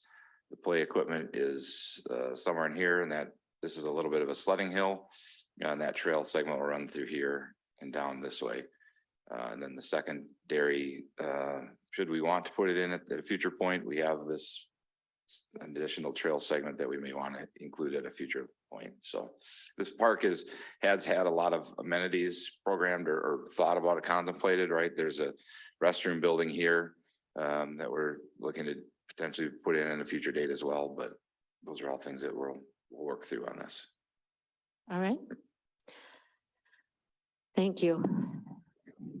We'll move on then.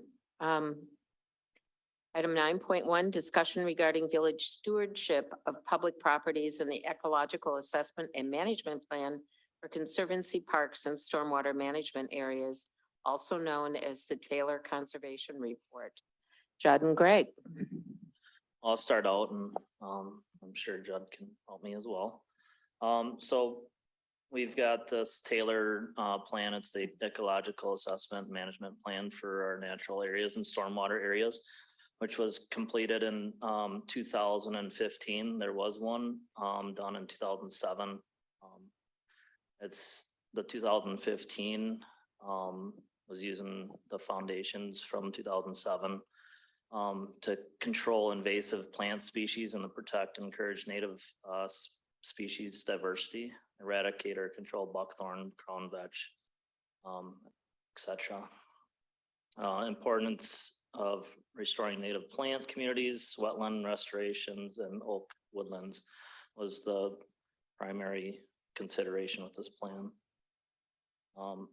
So in the natural areas, there's 8 natural community descriptions within all of our parks. So there we have riparian forest, which are along stream banks and lakes and wetlands with higher moisture content around. Wet meadows, we've got 6 different parks that have wet meadows, which is a type of wetland with soils that are saturated for part or all of the growing season. Sedge meadows, we have 2 parks, the Upper Yahara River and M&M Natural Marvin and Marie Schweer Natural Area. Sedge meadows is dominated by a grass-like plant called sedges. They're rare, and we have a very good sedge meadows in the forest. Upland forest, we have 6 different parks: Regstead Park, Upper Yahara River, Mayapple Trail, all have upland forest. Native prairies, we have 3 parks: Western Green, Veterans Park, a little sliver in Veterans Park, and Marvin and Marie Schweer Natural Area. We've got grasslands, which is 3 parks, part of Western Green, Upper Yahara River, M&M, Aki. Degraded native prairies, we've got Western Green and with 2 locations. This was in 2015. Marshes and aquatic beds, we got Sunfish Pond and Baki Conservancy in Western Green. We got some ponds there that are considered aquatic beds. Stormwater management areas, the ecological assessment plan included the stormwater management areas in 2015. There were 32 sites. In 2023, we currently have roughly 77 sites. Stormwater areas consist of wet ponds, dry detention basins, and drainage ways. Most all the stormwater areas were mowed in 2015. This plan set out to remove the reed canary grass, Canadian thistle, crown vetch, wild parsnip, burdock, all the invasive species that were in there. Since 2015, we've converted quite a few of our stormwater areas to native plantings. All of our new stormwater sites are converted or are planted with native grasses and wildflowers, which equals less mowing, better water quality, and helps with infiltration. So kind of some of the management techniques that we've used is manually cut the buckthorn and honeysuckle, treat stumps with glyphosate-based herbicide that kills it at the stump so it doesn't regrow, resprout. There is a foliar spray herbicide on early flower bud stage of crown vetch, burdock, Canadian thistle that our contractor uses. They're out there from spring through fall, treating the invasive plants growing in our prairies. So we open up the forest canopy by killing all non-oak hardwoods by girdling trees. So if you're walking on the trail, a lot of times you'll see the box elder trees. They'll have like chainsaw marks all the way around the base. Well, that kills the tree. It won't leaf out anymore. And then when there's time, either village staff or Corcus will cut the tree down and remove the tree. So we do that. We also, a lot of times we got all the brush with the buckthorn. The tree removals, we burn the brush in the wintertime. You can kind of see in the picture here, this is down in Maple Circle. Corcus was working in there.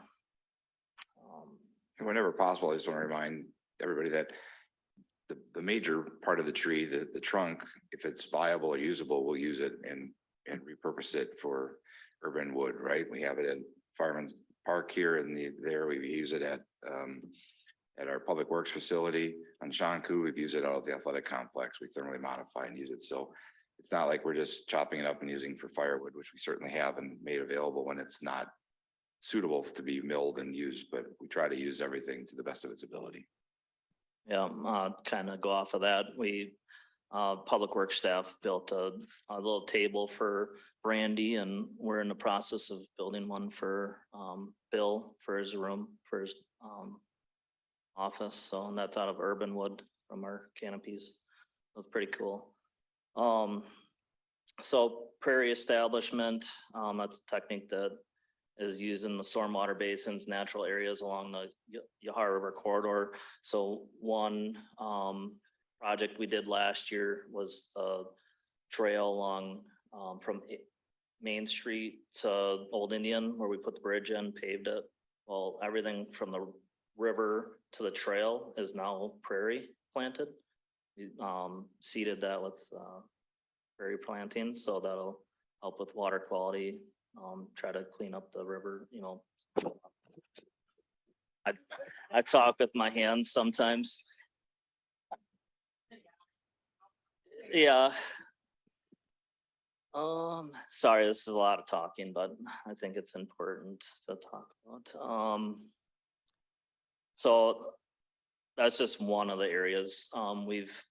We're constantly moving areas. Once we start an area and finish an area, we're never completely done, because there's always going to be invasives that sprout back up from, you know, birds dropping seeds or the wind. So they're always continually going through the areas, even if we've already have established prairie or upland forest. One way that we control invasives too is by burning. So that helps with removal of invasives, promotes growth in the native plants. So once we go through here, like Maple Circle, you can kind of see the brush and now it's pretty clear. Quercus will budget money for seeds to throw in here and then we'll start seeing native grasses and maybe some flowers. We've also, the bottom picture here is out in the Upper Harbor Trail up by the upland forest by River's Turn. So last year they went through and cleared all the brush and we had an Arbor Day event there where we planted over 100 oak saplings.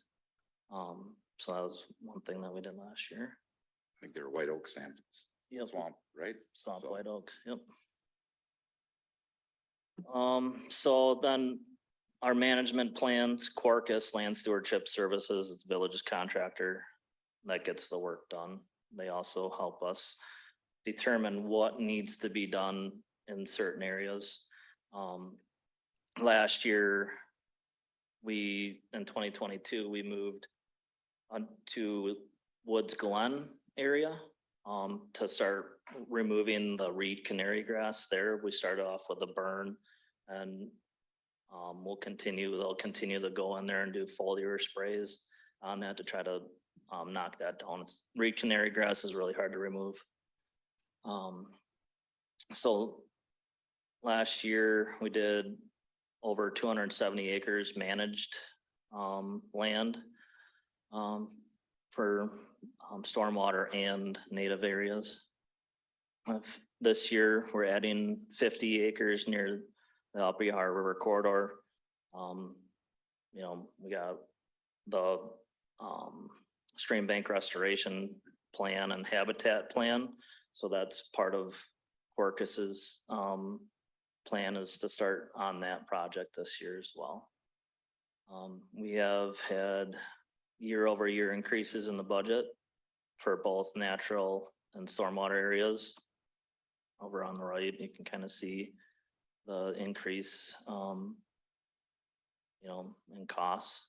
Because as we add more, it costs more and we have to still keep up with all the other stuff that's already been completed.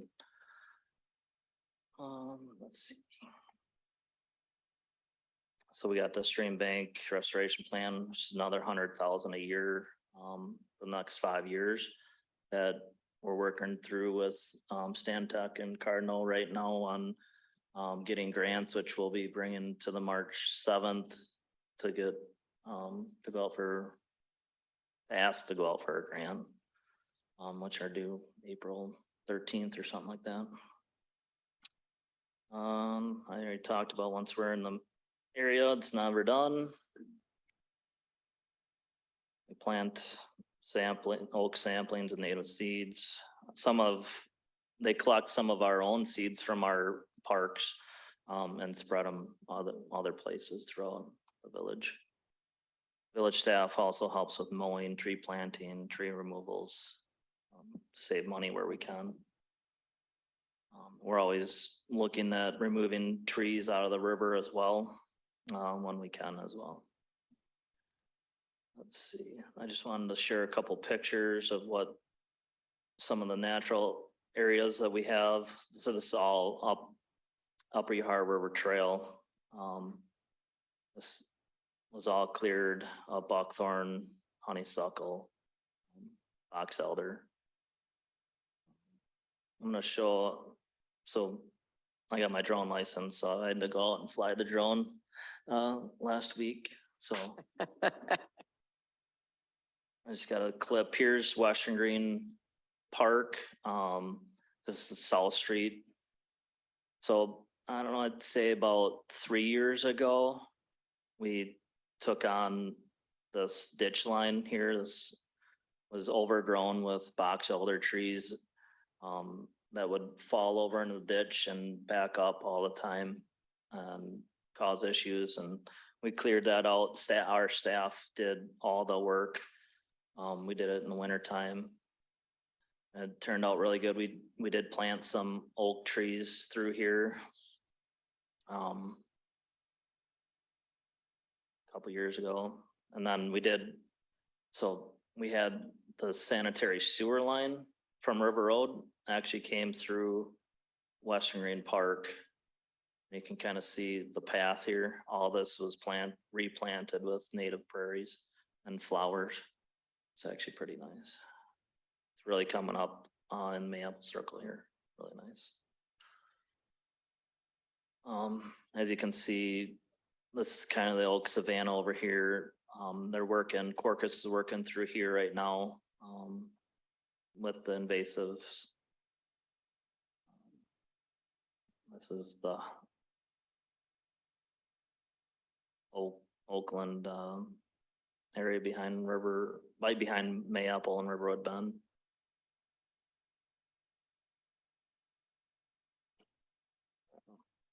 I was gonna say, as you look at these images and the drone footage, right? The Taylor Conservation Report was included in your packet, right? It's been a topic of conversation. There's virtually nothing in this report that hasn't been implemented since we've used this report, right? I don't think we have any reports in the village that become doorstops. I could use a doorstop, but every one of our reports we use, we take advantage of them and implement them, right?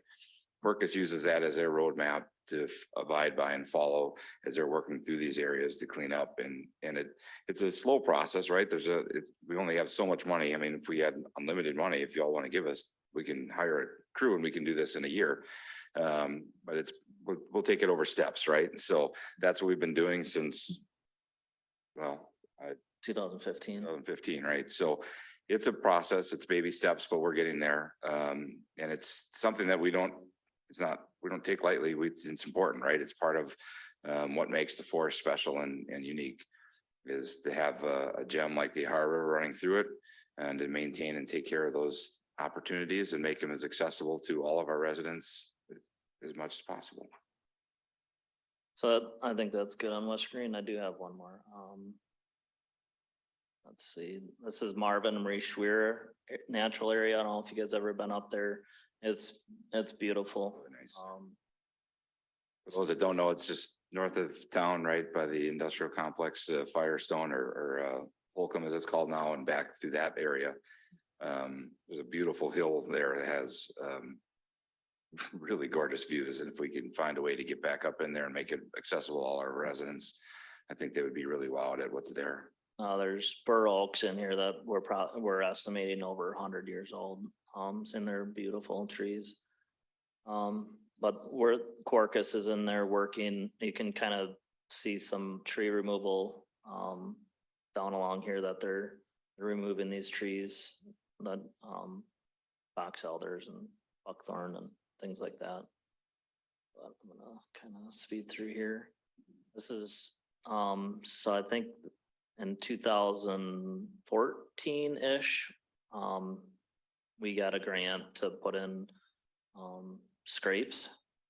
earth scrapes in the park, our natural area. And this is for wildlife and just flood storage as well. We can control it. There's a little check dam that we can raise the level or lower the level during the year. Okay. We did see flying the drone on this day. We saw at least 4 bald eagles, 2 up there and a couple at Western Green Park. We had to really be careful with the drone. Yeah, don't want it to be food. Some pictures of stormwater. These are out by ABS. I was out there, so I just took some pictures. Wet ponds, infiltration ponds, all these are planted. This pond here is next to Innovation Drive, and the trail is full of burdock. Probably 3 years ago, 6 feet tall and full of it. It's all gone now. Between us mowing and Corcus staying on it, it's a lot better. Okay. I think that's all I got here, but we can take questions. All right, Colleen. I've heard some citizen comments through the years about burning. Can you address that? You know, I've heard it along the lines of not paying any attention to the poor baby birds and, you know, the young animals that are in the woods and talk Yep. about that. Yeah, so we do have an ordinance for prairie, native prairie burnings. It's chapter 5.24 to be exact. We have to notify the fire chief before March 1st of all of our burns. So actually I just handed the chief our burns for this year, just yesterday, I think. We also have to notify the newspaper. So I sent that in last week as well, or this week as well, and that's gonna run for the duration of the burn season, which will be March 13th to May 1st. And then the fire chief does have all the rights to deny any of the burn permits. And as far as burning, we used to burn like Western Green Park, fire department would burn it every year, and we've just burned the whole thing all at once. With Corcus, fire department, we don't burn it anymore. We have Corcus do it because they'll do it in smaller sections. That gives the animals time to move, and it's just better. It's easier to do smaller burns than one big burn, safer. Let's see. We do notify residents who are nearby. Greg just sent the list up to the front desk to have them generate 300 plus mailings that are gonna go out. It's not fun for them up front, but we appreciate them doing that. The letter has been approved. We're just giving it one more look over, but those will be going out next week, early week after that. So again, we're notifying those right next to and most adjacent to, but it's nothing that we're not trying to share. But it's those who are most impacted that we share it with, so. Who decides when the proper time to burn is? I'm assuming that Quercus is a professional company, that there is, you know, occupational standards and whatnot. Can you just address that a little bit? So yeah, there's good times to burn and there's not so good times. There's wind condition, there's humidity. There's a lot of different variables that you're looking for a good burn. Is the vegetation wet? Is it dry? Those are all things that they look for, and they have to be optimal conditions to have a good burn. We don't want them to go burn an area that it's a waste of time, because it's not burning good. We want a good hot burn that kills the invasive species that is there. And the hotter it is, it's better for that native plant, because that's what they're used to. Are the burns. All right, we have Rebecca. Are you done? One more, please. Another complaint I've heard, when the dead trees that fall in the woods, are they left? Are they removed? What is the best way to handle this? You know, hear complaints about they fall and they impede dog walking and whatnot, although these aren't designated trails, it's just in the woods, but just curious. So let's just take this for instance. Upland Forest by Rivers Turn Park, there's a ton of down trees in that park right now in the woods. Well, we got a demo for a tracked skid steer, so I'm like, let's go in there and start removing some of that down trees. We don't want to take it all out because it does give the wildlife some, there's insects, there's little animals that use those dead trees as cover and food, and so we don't want to remove all of them, but we want to remove enough to where we're planting native grasses in there that we want those to come up too. And then when we do burn it, we're not going back and hitting those trees, trying to put those out later because they restart kindle back up. We also have to take into account the liability from a tree if it's fallen and if it's hung within another tree. What's the likelihood that that's gonna come down and what's the likelihood that it's gonna fall on somebody potentially in the area, right? So we have to remove those. So it's a prioritization that we have to look at through that, right? They talked about that at my community tree management class I was at the last time, 2 weeks ago, up in Green Lake. So that was a hour-and-a-half segment that we went through and talked about how do you judge and identify and prioritize which dead or potentially dying trees do you have to remove, right? Fortunately, all trees have a life cycle, everything does. One interesting thing I found out, there's north of Lake Winnebago in Wisconsin, there's Sherwood, there's trees up there that are 1,500 years old. The oldest trees in Wisconsin. I knew that, right? So, but at some point they will cease to exist as well and something will have to happen with them, right? So it's an unfortunate thing, but we try to manage it to the best of our ability and I think our guys do a great job. Yeah, and you know, there probably are trees out there right now that we need to get to, and we just have to make those a priority, so. Thank you. Okay, good. Thank you. Rebecca, and then Bill.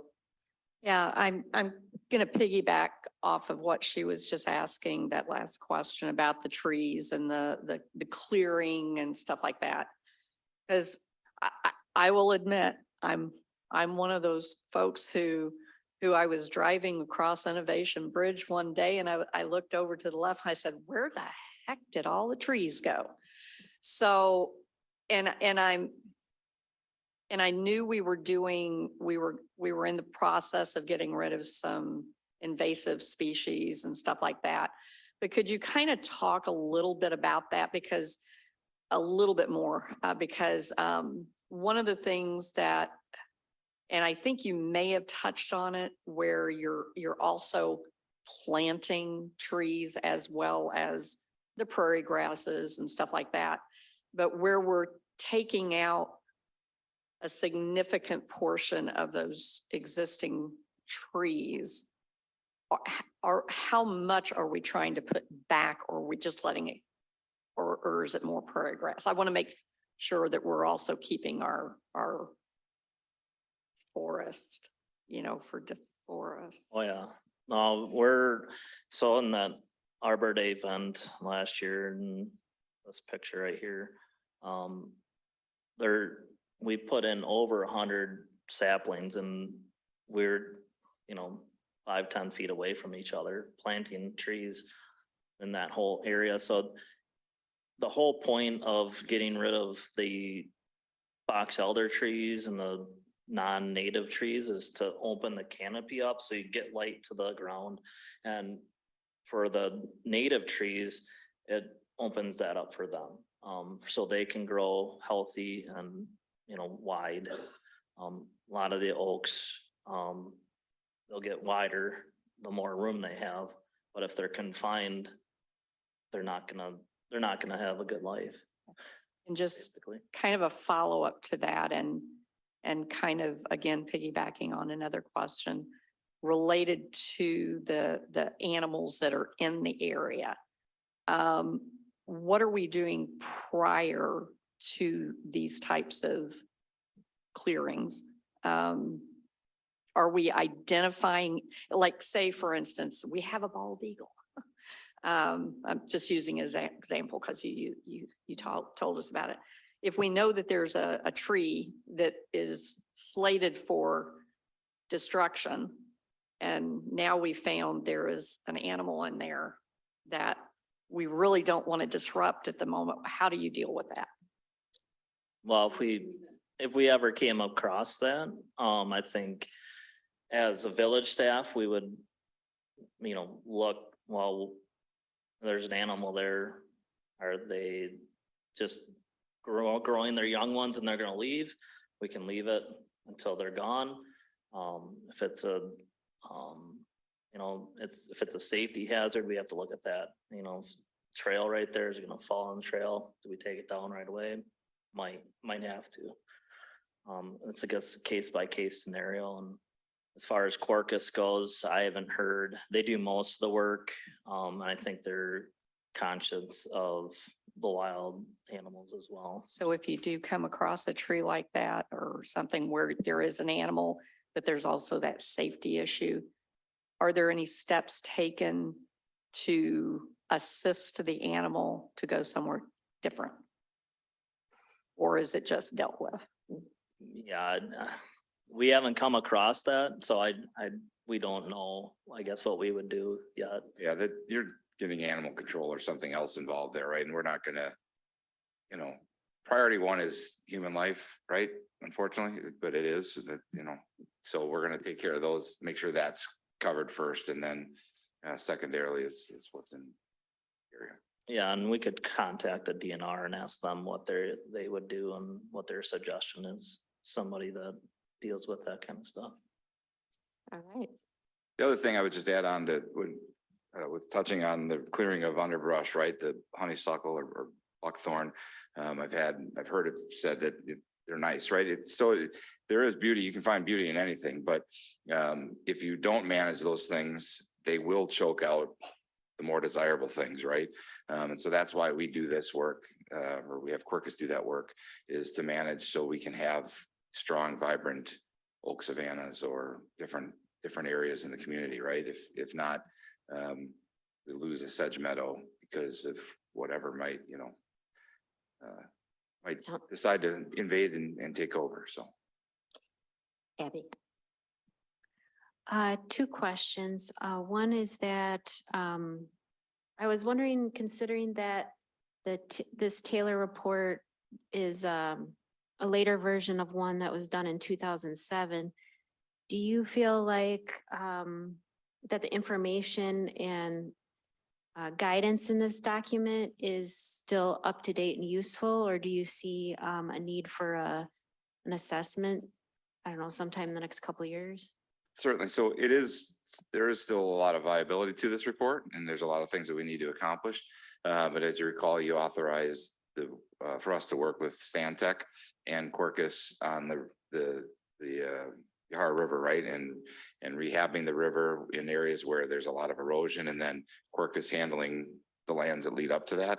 So we have a 5-year roadmap for that. So I think we have time where the Taylor report is still viable. We have a 5-year, 6-year plan with the Stantec plan. But at some point, I'm sure we'll be back before the board saying, hey, we'd like another X thousands of dollars to have a new study updated to give us a new roadmap. Okay. Go ahead. One other question.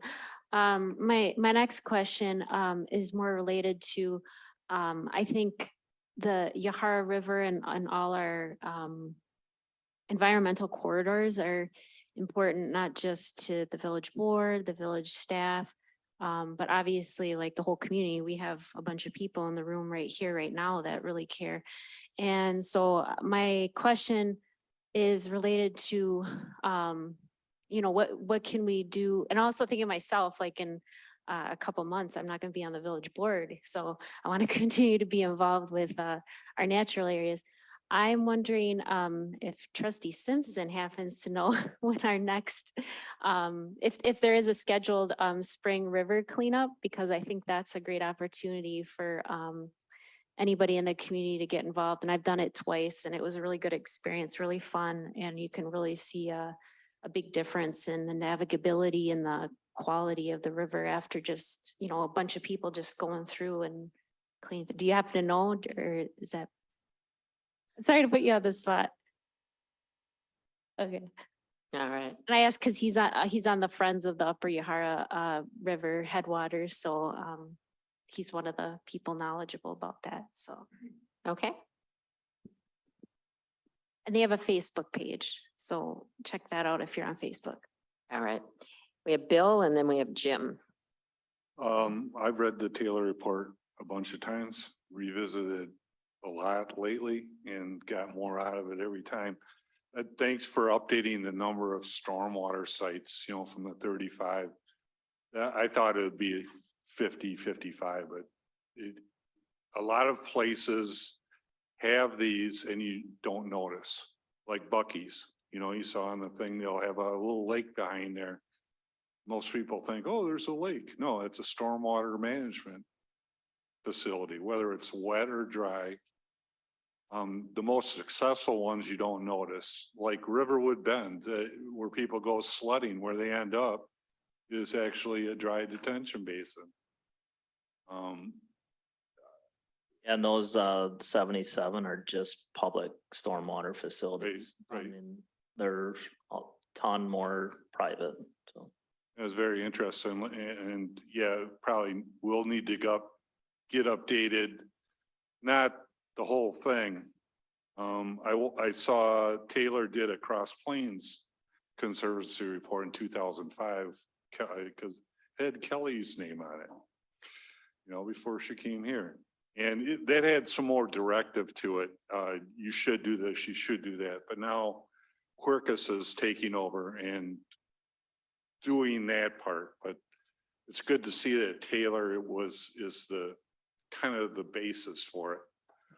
Do we have any staff that are trained or certified besides Judd getting his tree management in natural whatever? Because recreation is totally separate than knowing what a Norway maple is versus a burl. Yep. See what I'm saying? So we've got two employees, myself, Judd's going through the class. 2 employees that are going to get their arborist certification here soon. I've been in the tree world for a long time as well. Keith and Aaron, both in the Parks Department Keith has close to 30 years in tree and landscaping. Aaron's has a degree in horticulture, I think, something like that. But the main thing is we don't need 100% time natural person. I mean, if we were the size of Muck or Waukesha, say, they would have that on staff.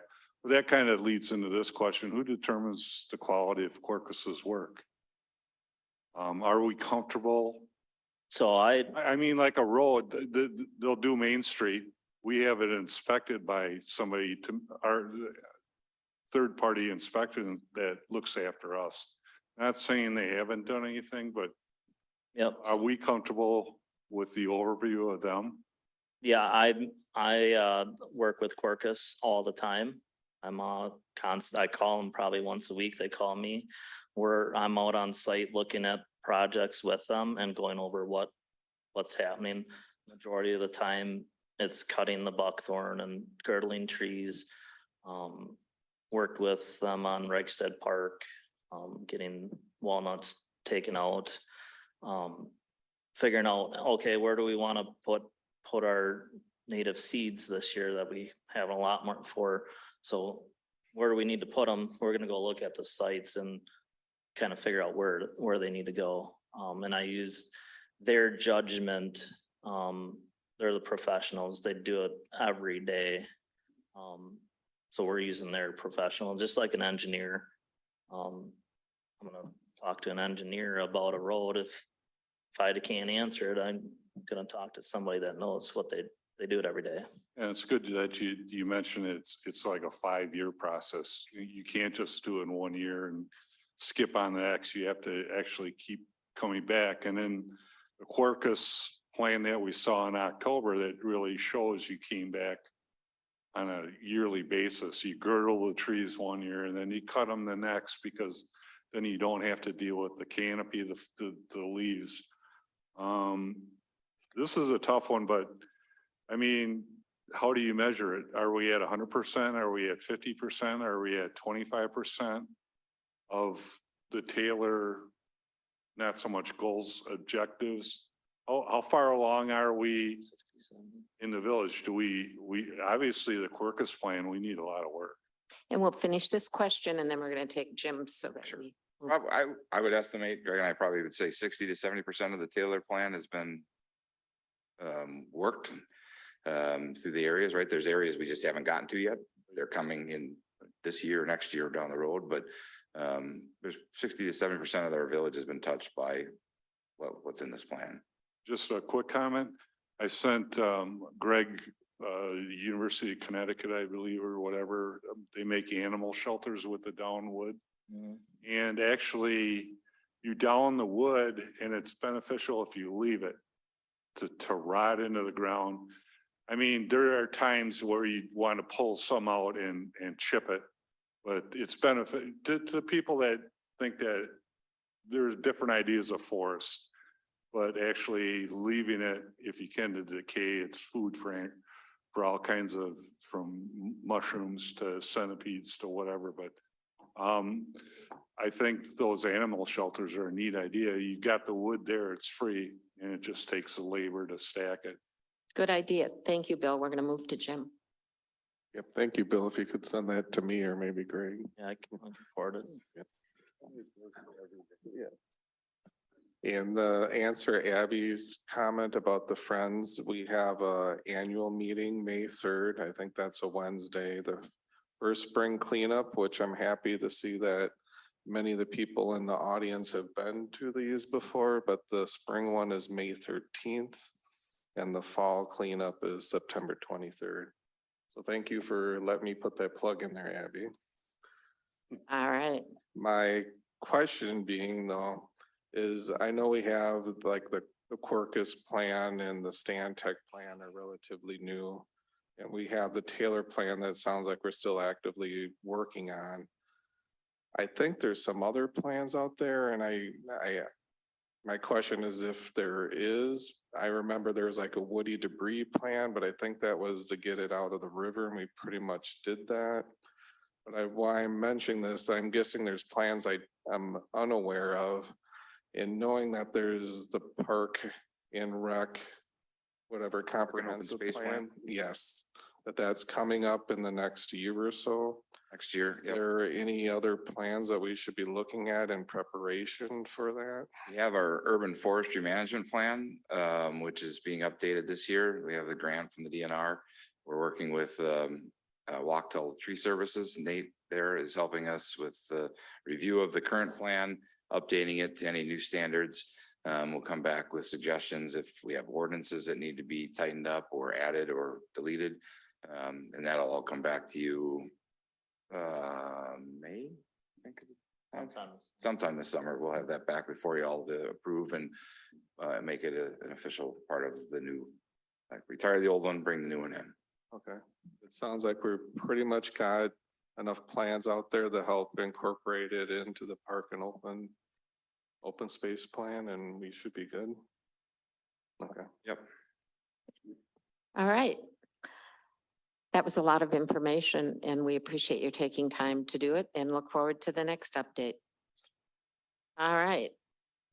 We're going to move on to 9.2, discussion and possible action regarding petition for direct annexation by unanimous approval of approximately 47 acres by Gene Evans and Karen Evans filed on January 19th, 2023. Bill? Yes, thank you. So this is a petition that you've seen previously. You've actually denied it previously. In the process of review of this petition, we did find out that Lot 4, which is in the Vienna Business Park, is actually owned by an LLC. That is Vienna Business Center LLC, which members are indeed Gene and Karen Evans. However, because it is owned by a separate party, they should also be petitioners on the actual petition. And you can see here that Vienna Business Center LLC is not. So what we are recommending again is for you to decline this petition, and we will work with all petitioners to refile. All right. You have a question, Rebecca? Two things. One, I'm going to move to deny. But also, I just wanted to verify, you have been in touch with them. They know what's going on and it's not coming to them as a surprise, correct? That's correct. Yeah. Immediately when we identified it, we reached out to the petitioner, informed them of what the process is this evening, and then what the next steps are for them. Second. We have a motion by Rebecca, a second by Abby to deny. Jim? I just want to ask a point of clarification again. I think it's going to be the same answer we got last time. But they didn't have to pay an application fee or they won't have to reapply. I just don't to me, if they paid once and it's sort of a technical glitch, that they shouldn't have to pay a second time. So there is no application fee for the village. In speaking with the Department of Administration, we'll figure if they will have to resubmit application fees, whether or not there's gonna be another review or not. We can't control what the state's fees are and what their process is. But we understand that concern and we'll work with them. Thank you. All right. With that, all those in favor signify by saying aye. Aye. Opposed? Motion carries.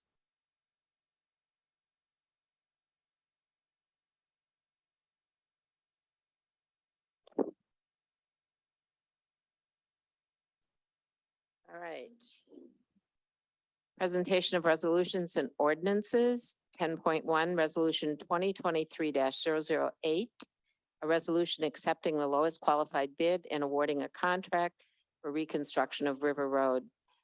Motion to approve. Second. We have a motion and a second. Any discussion? Bill? Yeah, thanks, Public Services for talking about the HDPE pipe over the concrete. I know we looked at it at the ad hoc Public Services, about a year ago on the cost savings on a different project. It's startling to see the cost of concrete pipe versus the plastic, and plastic is obviously as good. I'm kind of a construction kind of junkie. Do we get drawings, cross sections, architectural stuff? I don't see that in the packets anymore. And I kind of like seeing that, or even even a cartoon image of, or a caricature of what River Road is gonna look like for the citizens. I mean, even a cheap Photoshop, just Okay. because we're spending $2-3 million. Yeah, so those cross sections, they're available on the website, but if you want them, we certainly can send them to you if it's something that's of interest to you. But yeah, we get those, they're available. I think Greg's trying to locate them, show you on the website. Okay. So they're all there. Any other questions? If not, we have a motion and a second. All those in favor signify by saying aye. Aye. Opposed? Motion carries. Our 10.2, Resolution 2023-009, a resolution accepting the lowest qualified bid and awarding a contract for reconstruction of Windsor Road. Move to approve. Second. We have a motion by Rebecca, second by Colleen. Any discussion? If not, all those in favor signify by saying aye. Aye. Opposed? Motion carries. 10.3, Resolution 2023-010, resolution accepting the lowest qualified bid and awarding a contract for water main loop between Dennis Drive and Lynbrook Drive. Motion to approve. Second. We have a motion and a second. Judd? I'm asking that it be conditioned on acceptance of an easement. So we've got an easement in concept written out with Norm Danielson, but until we actually get it, we can't award this project. We should have that back here very shortly. It's got to go through P and Z. So I just need the approval. It's not written in the resolution, so I need it made so it's conditioned upon acceptance of the easement. So the motion would say approve conditioned on securing the easement. Yes, if that could be added, thank you. And you're good with that as a second? Okay, any discussion? If not, all those in favor signify by saying aye. Aye. Opposed? Motion carries. 10.4, Resolution 2023-001, a resolution accepting the lowest qualified bid and awarding a contract for resurfacing of Stokely Drive, West Mohawk Trail, Wind Court, Rawls Trace, Mohican Pass, Blanchard's Crossing, Sunset Drive, Hawthorne Court, and Trailside Drive. Motion to approve. We have a motion by Colleen. Do we have a second? Second. Second by Brian.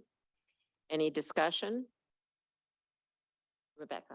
Just one thing before I forget to say it later. I really wanted to say thank you for the input that you guys gave us via email with all the questions that we had. And it was super helpful. Thank you. You're welcome. All right. We have a motion and a second. All those in favor signify by saying aye. Aye. Opposed? Motion carries. 10.5, Resolution 2023-012, a resolution accepting lowest qualified bids and awarding a contract for chip sealing, Contract A, and crack filling, Contract B, within the village. To approve. We have a motion. Do we have a second? Yes. All right, motion by Brian, second by Colleen. Any discussion? If not, all those in favor signify by saying aye. Aye. Opposed? Motion carries. 10.6, Resolution 2023-013, resolution authorizing the village president and village clerk to execute a strategic planning services agreement with Allison Burnett Consulting LLC. Move to approve, but I also want to say I'm really looking forward to having some fresh eyes and fresh ideas for our village. Okay, we have a motion Second. by Rebecca. Was that you, Bill? Was that you that second? Who's, Yes. okay. We have a motion and a second. Any discussion? Bill? I was just wondering if we call up the city of Baraboo and got a reference versus just what she has on her website. You know, people can cherry pick. I'm not worried about her experience, but you see what I'm saying on somebody's website, they can pick and choose their comments and stuff. And if you talk to anybody at the city of Baraboo, as one of her references, you might not have, you might have called up what is it, Petasko? Or Yeah, so I did call out for references, including I believe the city of Petrowski, and there's also the town of Ledgeview. And then I also did reach out to the village of Kimberly, which she just completed she didn't list that as a reference. But her references did come back. I did not reach out to Baraboo. She was not the contractor or the consulting firm for Baraboo. She was a secondary, so it was to, I believe, Redevelopment Services, which is a different consulting firm. So I did not reach out to Baraboo. But the references that I did call did give her a thumbs up. They do recommend her. Some of the commonalities that come back was that, you know, she meets you where you're at. So she's willing to work with you, and she's really good and she's bright in getting through the process. So I'm excited too. I think it's going to be a great learning experience, and we're to be able to really put down a path forward according to what our policies are, what our plans are, and hopefully we can move forward. I agree. Thanks a lot, Bill. All right. Jim?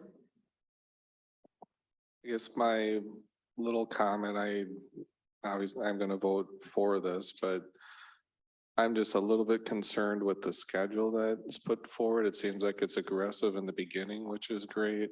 And then it tailors off a little bit. And where I'm concerned is that we're gonna have a change in board and how that will play into the schedule. Yeah, so when we put the schedule together in the RFQ, we definitely thought about that. It does give the process with it going over an election, does give an opportunity for folks that are currently on the board and folks that will be on the board to have some say in it. You can see that it's intense up first because that's a lot of the data gathering. Where it starts to tail off here is her putting the plan together. And then coming in for, again, that public meeting at the very end. But we did, the timeline we did put in there in the RFQ, we were very specific. I think we want to try to get this plan done so that we have objectives going into the budgeting cycle. And so that they can continue to work with our capital improvement plan and then what's implemented for next year. It's also likely that once this is approved and staff starts meeting with her, some of this will be renegotiated and discussed and clarified. And so whenever I've done this, we usually change the schedule about 3 times based on events. Yeah, it is a very aggressive schedule. So I don't know how we would be able to do it over, well, before the elections and then waiting until after the election, I think would be too late. There's just too many changes between now and then, including her time and cost, so. Okay. And I guess the point I was making is aggressive getting everybody that's currently on the boards or commissions. I just think there might be a revisit to if there's any new board members, it might have to be a step back, at least for them to get their input. Yeah, we have a meeting actually with her tomorrow to go over a timeline, and then actual, the different workshops that are involved and how we want to structure those. So I may be coming back, asking for 2-hour workshops instead of 1 hour. It's depending on how it goes. You can always ask. All right. Anything else? If not, we have a motion and a second. All those in favor signify by saying aye. Aye. Aye. Opposed? Motion carries. All right, here we go. The check register communications was in your packet. Committee commission board reports and minutes were in your packet. Administrators report. Bill, do you have anything? I do not. No. Okay. Update regarding DeForest Area Library. Bill? Excuse me. Library's got a big foam and animatronics dinosaur now. It's huge. It's like 10 feet by 8 feet tall and a long tail, and the kiddies are gonna love it. We talked about the timeline for redoing the children's room with the new flooring and cabinets, and it was decided sometime in late summer when the programming cuts down and less disruptions. Also, we're looking for a board member. It doesn't have to be somebody from Windsor, but we would prefer, the board would prefer somebody from Windsor to represent the library board. They do have a significant amount of patrons, and they also we do also get a significant amount of money from South Central Library because of the people in Windsor. If anybody knows anybody that wants to be on the library board, preferably in Windsor, I reached out to Bob Whipperworth just to see if anybody's interested, but we'd really like to have him on board. Thanks. Thanks. Yeah, Bob called me. He's looking for someone and we'll get back to us. Public Safety Committee. Colleen, To report. okay. Community and Senior Center, Abby? Yeah, it's just been really busy in the hiring process for a new executive director. Basically where we're at is we've finished our scheduled interviews. We're in the heavy discussion phase. We're really trying to do our due diligence to make sure we pick whoever we offer the job to, that it's someone that we think will be, do a great job with the center. I can't say for sure, depending on how our discussions go over the next week, but I'm optimistic that we would make a job offer in the next week or two. And then hopefully have an update that somebody accepted by the next meeting, hopefully, fingers crossed. Great, thank you. Community Development Authority. Rebecca, anything you want to add to that? No, just basically, we discussed a possibility of a update to the who gets priority into acceptance into the 509 public housing, to expand it to homeless parents. Is that correct? Yes.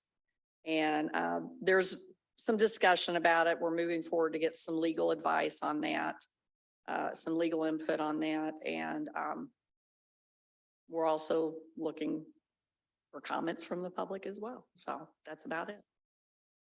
All right, and CDA has been working hard on redevelopment plan, so, and the, submission of our, plan to HUD to go from section 8 to section 18.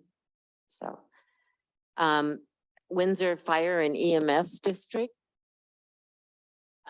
We have nothing that I didn't already talk about at the last meeting. We have a meeting coming up March 1st.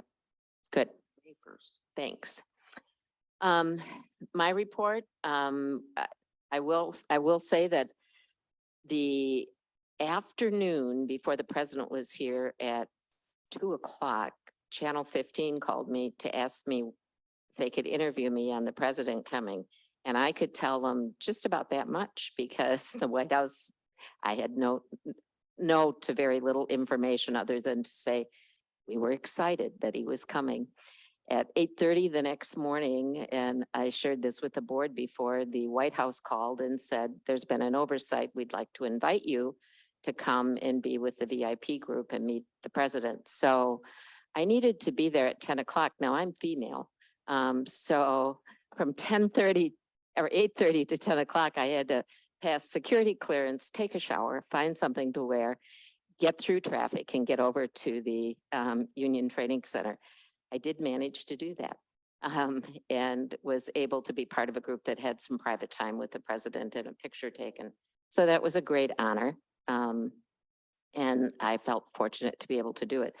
But we had very little information in advance. So apparently Channel 15 had gotten a midnight press release that we didn't get. So I think on behalf of the village, I was happy to represent people, and it was a chance for us to put a plug in for infrastructure and housing dollars and support of our communities. So I was able to do that.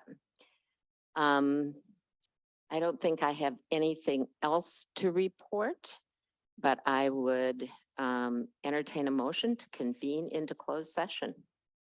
Motion to move into closed session. Second. Roll call, please. Trustee Simpson. Trustee Taylor. Aye. Trustee Witherspoon. Hi. Trustee Lingraff. Aye. Trustee Lowry. Aye. Trustee Little. I President Cahill Wolfgram. Aye. Motion carries 7-0.